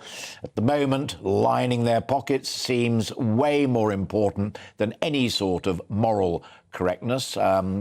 That's what he said. I don't necessarily agree with it, but I'm just reading out what has been said there. If evidence of pocket lining is, of course, illegal, and I'm sure there's none of that going on. Nick says, however, I have no faith whatsoever in our leaders or heads of the various institutions. We have had it.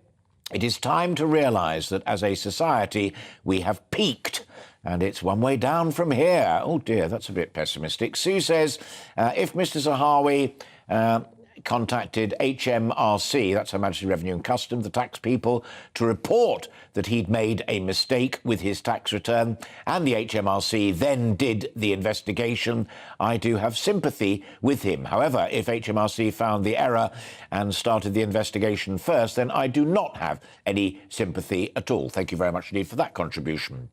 Do keep your views coming in and also subscribe to our YouTube channel.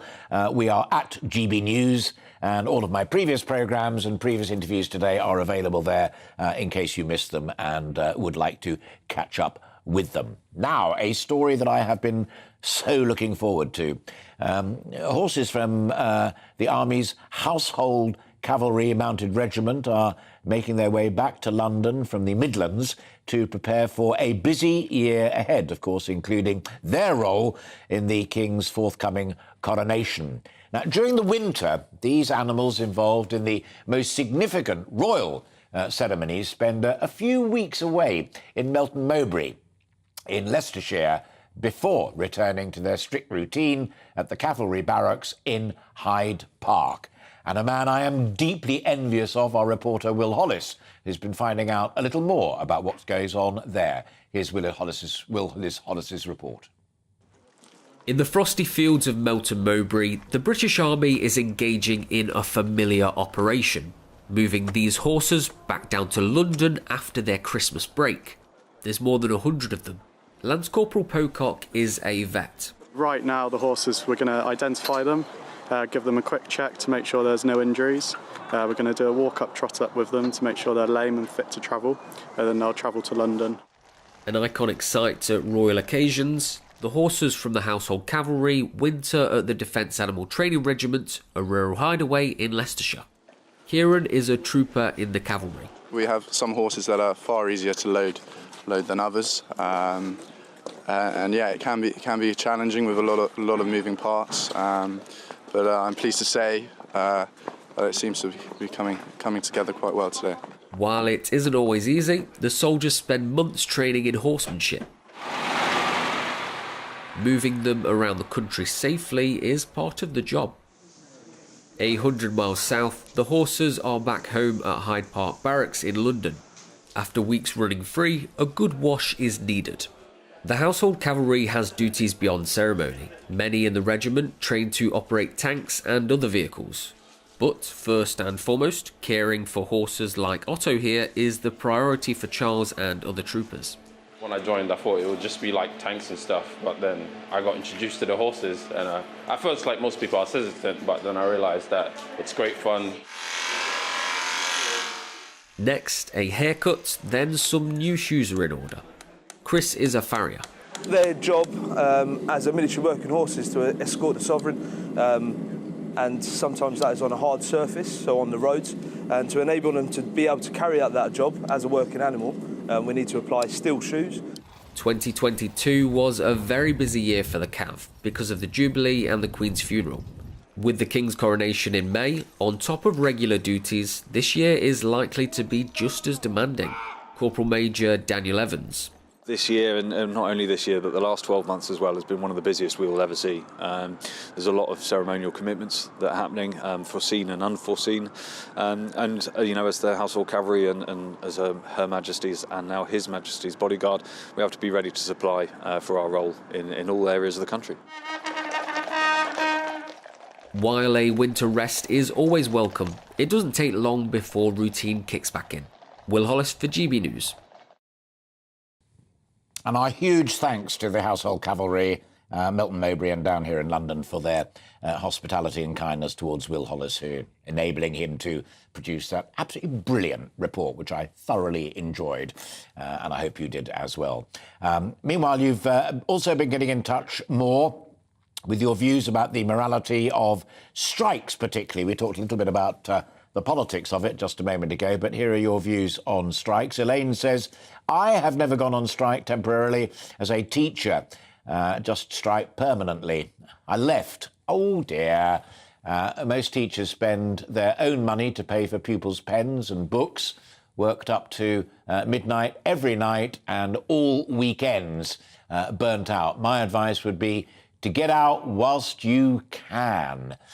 Well, a little pessimistic, but there we are. I'm not editing this stuff. I'm just sharing it with you, and I asked for your thoughts, and you came forward with them. Anne says, the nurses are clear that conditions of safety for patients are part of the strike for pay value restoration. The NHS cannot recruit nor retain the numbers of nurses that it needs to keep patients safe because nurses' pay is simply too low. The government holds moral and actual responsibility for fixing that situation. Well, there you go. Thank you very much indeed. Tim says these strikes don't target the ill or school children. People are striking for better pay and conditions. Well, we heard that argued eloquently by Bobby Seagull and others as well. But I'm afraid I disagree with you. They do target people because if you're a nurse and you don't work, it means that someone who's ill doesn't get nursed. And if you're an ambulance driver and you're on strike, it means somebody who needs to get to hospital doesn't get to hospital. And if you're a teacher and don't teach, it means that kids do get targeted. Sorry, but it's a simple matter of fact. Do keep your views coming in and also subscribe to our YouTube channel. We are at GB News. And you are watching and listening to Alastair, Stewart and friends here on GB News TV and radio, with more to come this afternoon, including the Princess of Wales says that she is absolutely determined to change attitudes towards the development of children during the early years of their lives. I'll be talking to a top expert on how this plan could take shape and the importance of the Princess's support for the good work. So stay tuned. GB News TV and radio.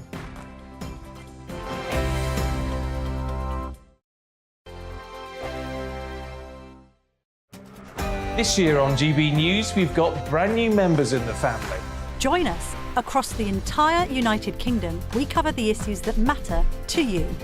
GB News will always stay honest, balanced and fair. We want to hear whatever is on your mind. And we don't talk down to you. The establishment had their chance. Now we're here to represent you. Britain's watching. Come join us on GB News, the People's Channel.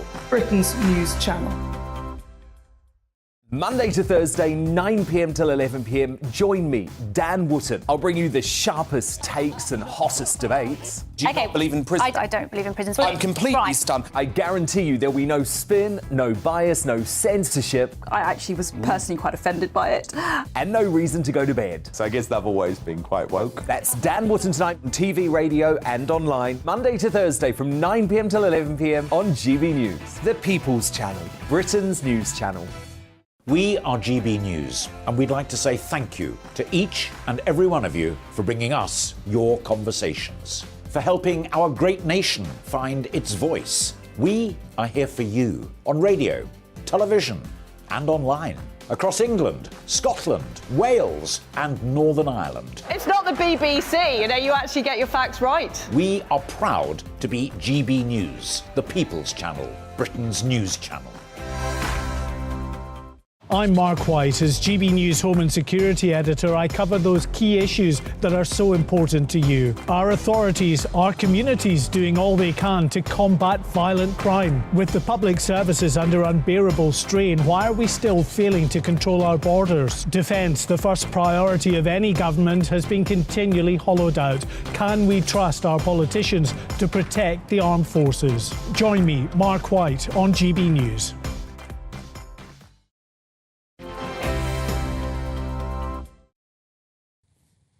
Welcome back. You are watching and listening to Alastair, Stewart and friends here on GB News TV and radio, and thank you very much indeed for so doing. In this week's Sunday Savings, we'll be looking at the best way to boost your bank balance, perhaps by changing banks. It comes after the current account switch service says that it processed over 376,107 switches in the final 3 months of 2022. But is it really that easy to do? And what are the potential pitfalls? Joining me now, I'm delighted to say, is a good friend of mine and this programme, the brilliant Jasmine Birtles, founder of moneymagpie.com. So let just put straight to you those questions I shared with our lovely viewers and listeners. Is it really that easy? I mean, I've been inundated by people saying it on telly and radio and in my inbox and the rest of it. Is it straightforward and is it risk-free? Well, it is. It's certainly supposed to be because, you know, the government brought in these rules a few years ago that said that it shouldn't take more than a week or so for them to do it, for the banks to do it. And you're covered for 13 months after you've switched. So that if there's something wrong, you know, say a direct debit doesn't go out or something like that, the bank has to sort it out for you. You must not be allowed to be out of pocket. So they have done it specifically to make sure that we started to switch banks, because it certainly used to be the case, crazily, that you were more likely to get divorced than actually switch your bank. Absolutely mad statistic. And obviously that's not great for competition. I gather the other one that is up and running and doing phenomenally well, although I haven't seen similar data to the data I read out at the top of our conversation, is broadband and Wi-Fi, that there are amazing deals to be had there, that if you just get in touch with your provider and say, I've been offered a better deal by X, Y or Z, can you match it? Can you improve on what I'm paying you at the moment? Yes, you certainly can do that. And I do recommend that people do that, because what we're seeing at the moment is the price going up within people's contract. So, you know, you're sort of 6 months into your contract and your broadband provider goes, we're adding another £20 a month, by the way, you know, lucky you. So absolutely, I think it's very much the case that, you know, if they can do that, then we ourselves, you know, should be ringing up and going, well, I'm going to move to these people, you know, because you've broken your contract with me. And much of the time they will do something. They'll do something to try and keep you. So that is definitely one to try. And again, there is quite a lot of competition there, and there's more competition coming into the market because you've got the sort of the full fibre new organisations that are coming in. So I would definitely use your clout as a consumer there. And literally, if you take an example and say, you know, Direct Line Banking's got in touch and offered me £100 to switch, you go back to your existing bank and say, can you match that or can you do better? Well, you could try. Yes, I think with banks, many of them would go, oh, right, you know, yeah, they don't seem to. Yeah, to be honest, they don't seem to be making very much of a fuss. But what I would say is that there are some really good deals out there in terms of, you know, banks offering £100 up to £200 just to switch. So it's free money. But what I always say is think long term. You know, unless you're willing to switch, get the money, stay for a few months and then switch again, which is, you know, perfectly illegal for you to do, perfectly fine. But really, when you think long term, I don't know about you, but to me, it's actually customer service that matters the most. You know, over the time, I've decided that service is more important than being bunged a few quid. Although 200 quid is not just a few quid, admittedly. So I personally will like to look at the service levels, and I've found that First Direct, Nationwide and Metro tend to win the most awards for their service levels. So that's something to consider, I think, when you're moving. I totally agree with that. Also, I think the capacity that your bank, and I'm not going to talk about broadband because I don't have the experience of that, but the capacity that the bank has, as it were, to hold your hand through complicated issues and explain to you every step of the way what's going on and why, because not everybody is a brilliant financial expert like you, and that really does matter, and that's something that, in my experience, is well worth more than 100 quid or 50 quid. Sometimes it can be utterly crucial. Well, exactly. And one of the issues, I think, with the very popular online banks, we've got Monzo, Starling, Revolut, loads of people are moving to there. And I totally understand it. They offer all sorts of gizmos and, particularly good when you're going abroad because they have a very, very good rates for using your card abroad. But I do hear complaints, particularly about Monzo and to a degree about Revolut, that the customer service just isn't there. So you have to be somebody who's perfectly happy dealing with your bank and doing everything online, talking to chatbots. If you're happy with that, then go for it. But if, as you say, you'd really rather have a person to speak to, then you're better off with the ones I mentioned before, particularly Metro, which is open. They have a very long opening hours. Nationwide as a building society, First Direct is telephone and online, but it's 24 hours. So, So as Jasmine says, shop around, you're safe. Just make sure that you're getting the customer service that you want. That might well prove to be worth a lot more than 100 quid that some may be trying to point in your direction. The great Jasmine Birtles, founder of moneymagpie.com, a website that is always worth visiting on all of these matters. Jasmine, thanks for your time. Lovely to see you again. Now, as I said just before I began that lovely conversation with Jasmine Birtles, the Princess of Wales has announced that she is launching a campaign on one of her most personal causes, what she describes as the critical importance of our early childhood.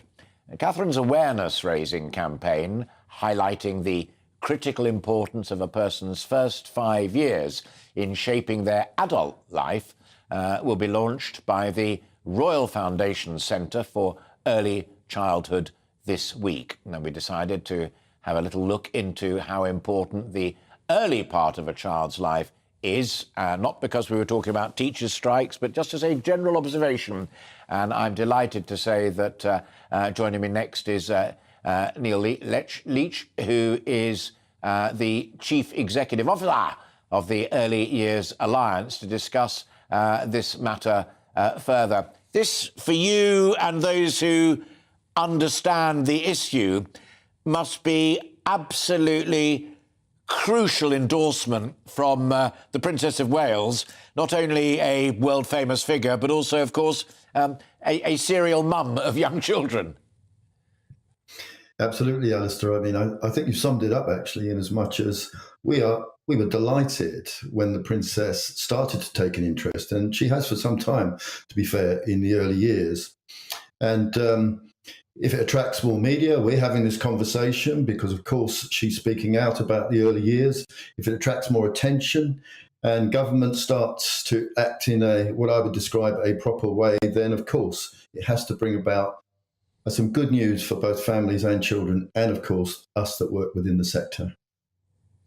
Is it wider? We're looking at pictures now at the moment of school settings, but is it wider than simply the academic prospects that a small person will have if we get those early years right and provide them with the support, attention, care that they need? Or does it go wider than that? Does your research suggest?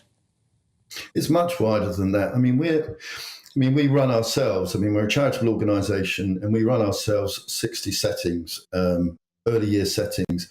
It's not about churning out, factory line of children that can count from 1 to 10 or can write their name, etc.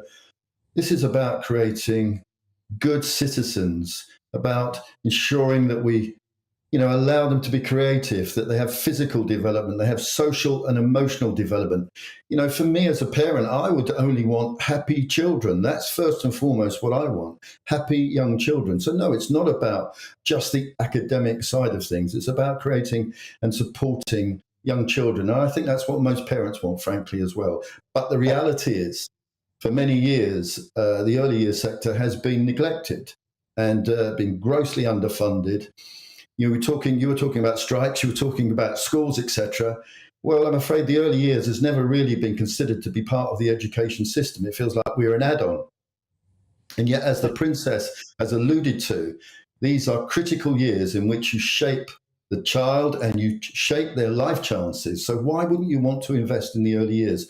So yeah, I come back to your point, Alastair, that we're absolutely delighted that the Princess is talking about this particular area of education.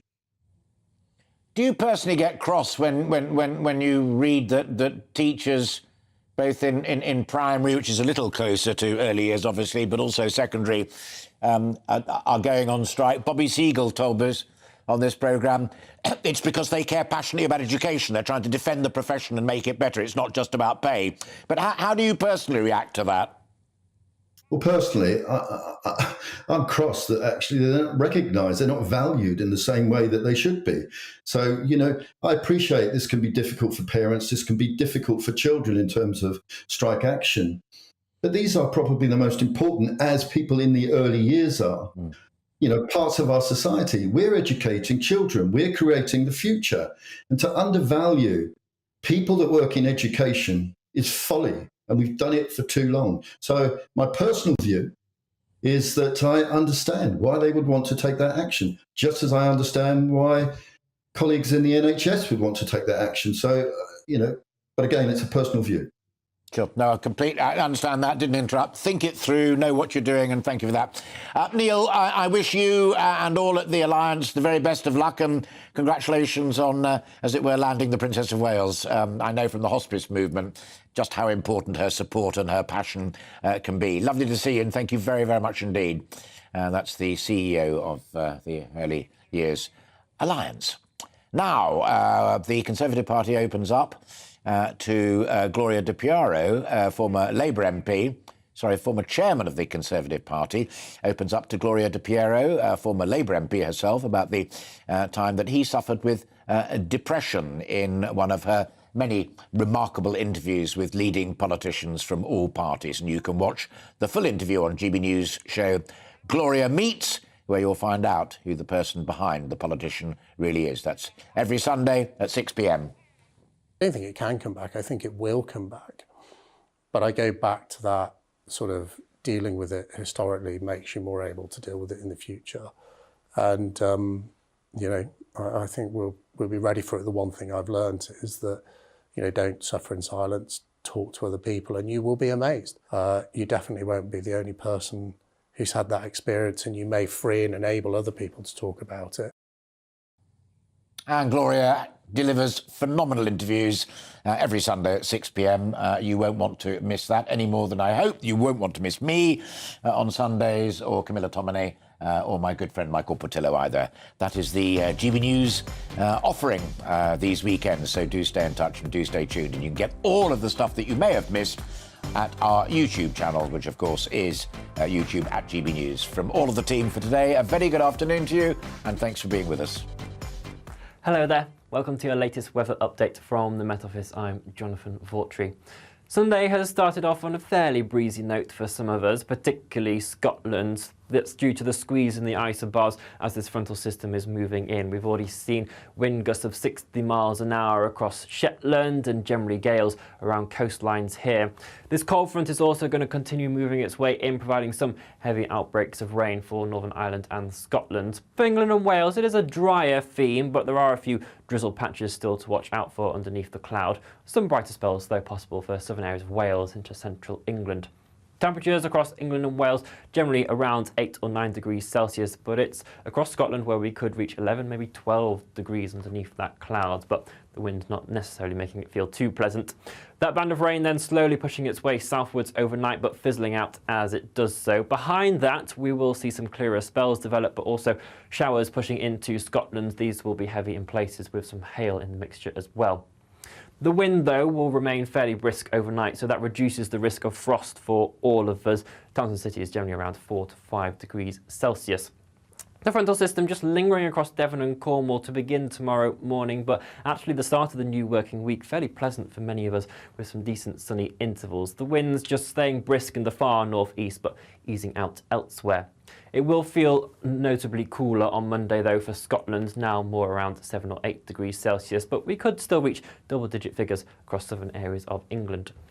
Into Monday evening, we will start to see the cloud build across Northern Ireland and into western areas of Scotland, with further outbreaks of rain and the winds beginning to strengthen here once again. So we will continue to see that mixture of rain, showers and sunny intervals as we move throughout the rest of the week. Winds also remaining a particular factor as we move towards the end of Tuesday and overnight into Wednesday. Enjoy your day.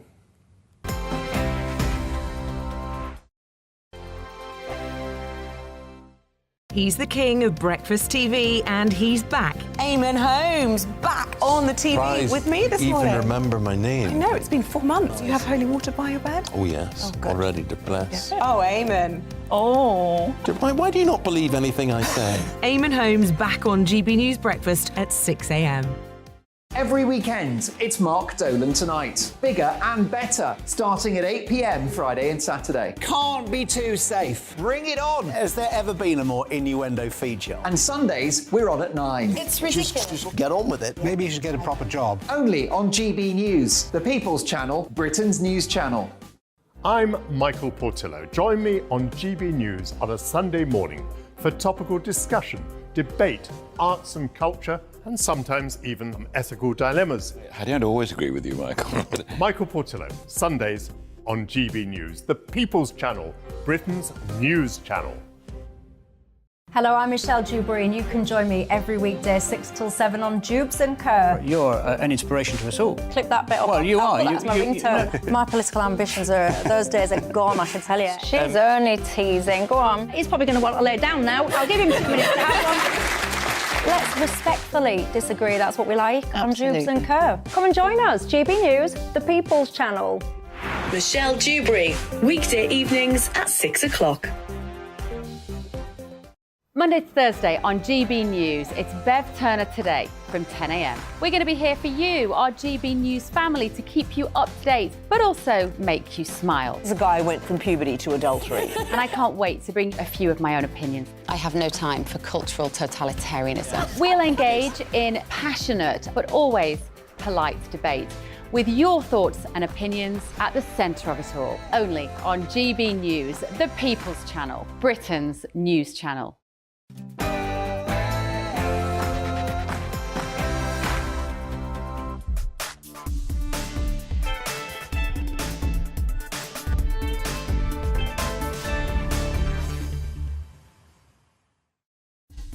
Hello and welcome. This is Calvin's Common Sense Crusade with me, the Reverend Calvin Robinson, on your TV, online and on your wireless.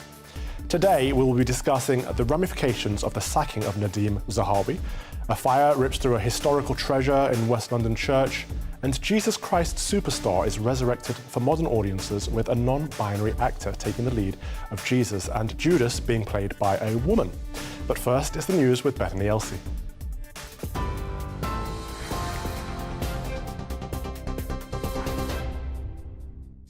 Good afternoon, it's 1 minute past 3. I'm Bethany Elsey with your top stories from the GB newsroom. Nadim Zahawi has been sacked from government after an ethics inquiry found a serious breach of the ministerial code. The former Tory party chair faced questions over his tax affairs after admitting he paid a penalty to HMRC for an error linked to his shares in the polling company YouGov. In a letter, Mr Zahawi assured the Prime Minister he'll continue to support the government from the backbenchers in the coming years. MP Jacob Rees-Mogg says he has sympathy for him. The report seems to show that he made some technical errors with his declarations under the ministerial code, and the Prime Minister has decided that they were serious enough to fire him. So I feel sorry for Nadim Zahawi, but I think that after it dominating the headlines for a week, the rule of politics is that if you do that, it's very hard to remain in office. Well, the Labour Party chair, Annalise Dodds, says there are still questions for the Prime Minister.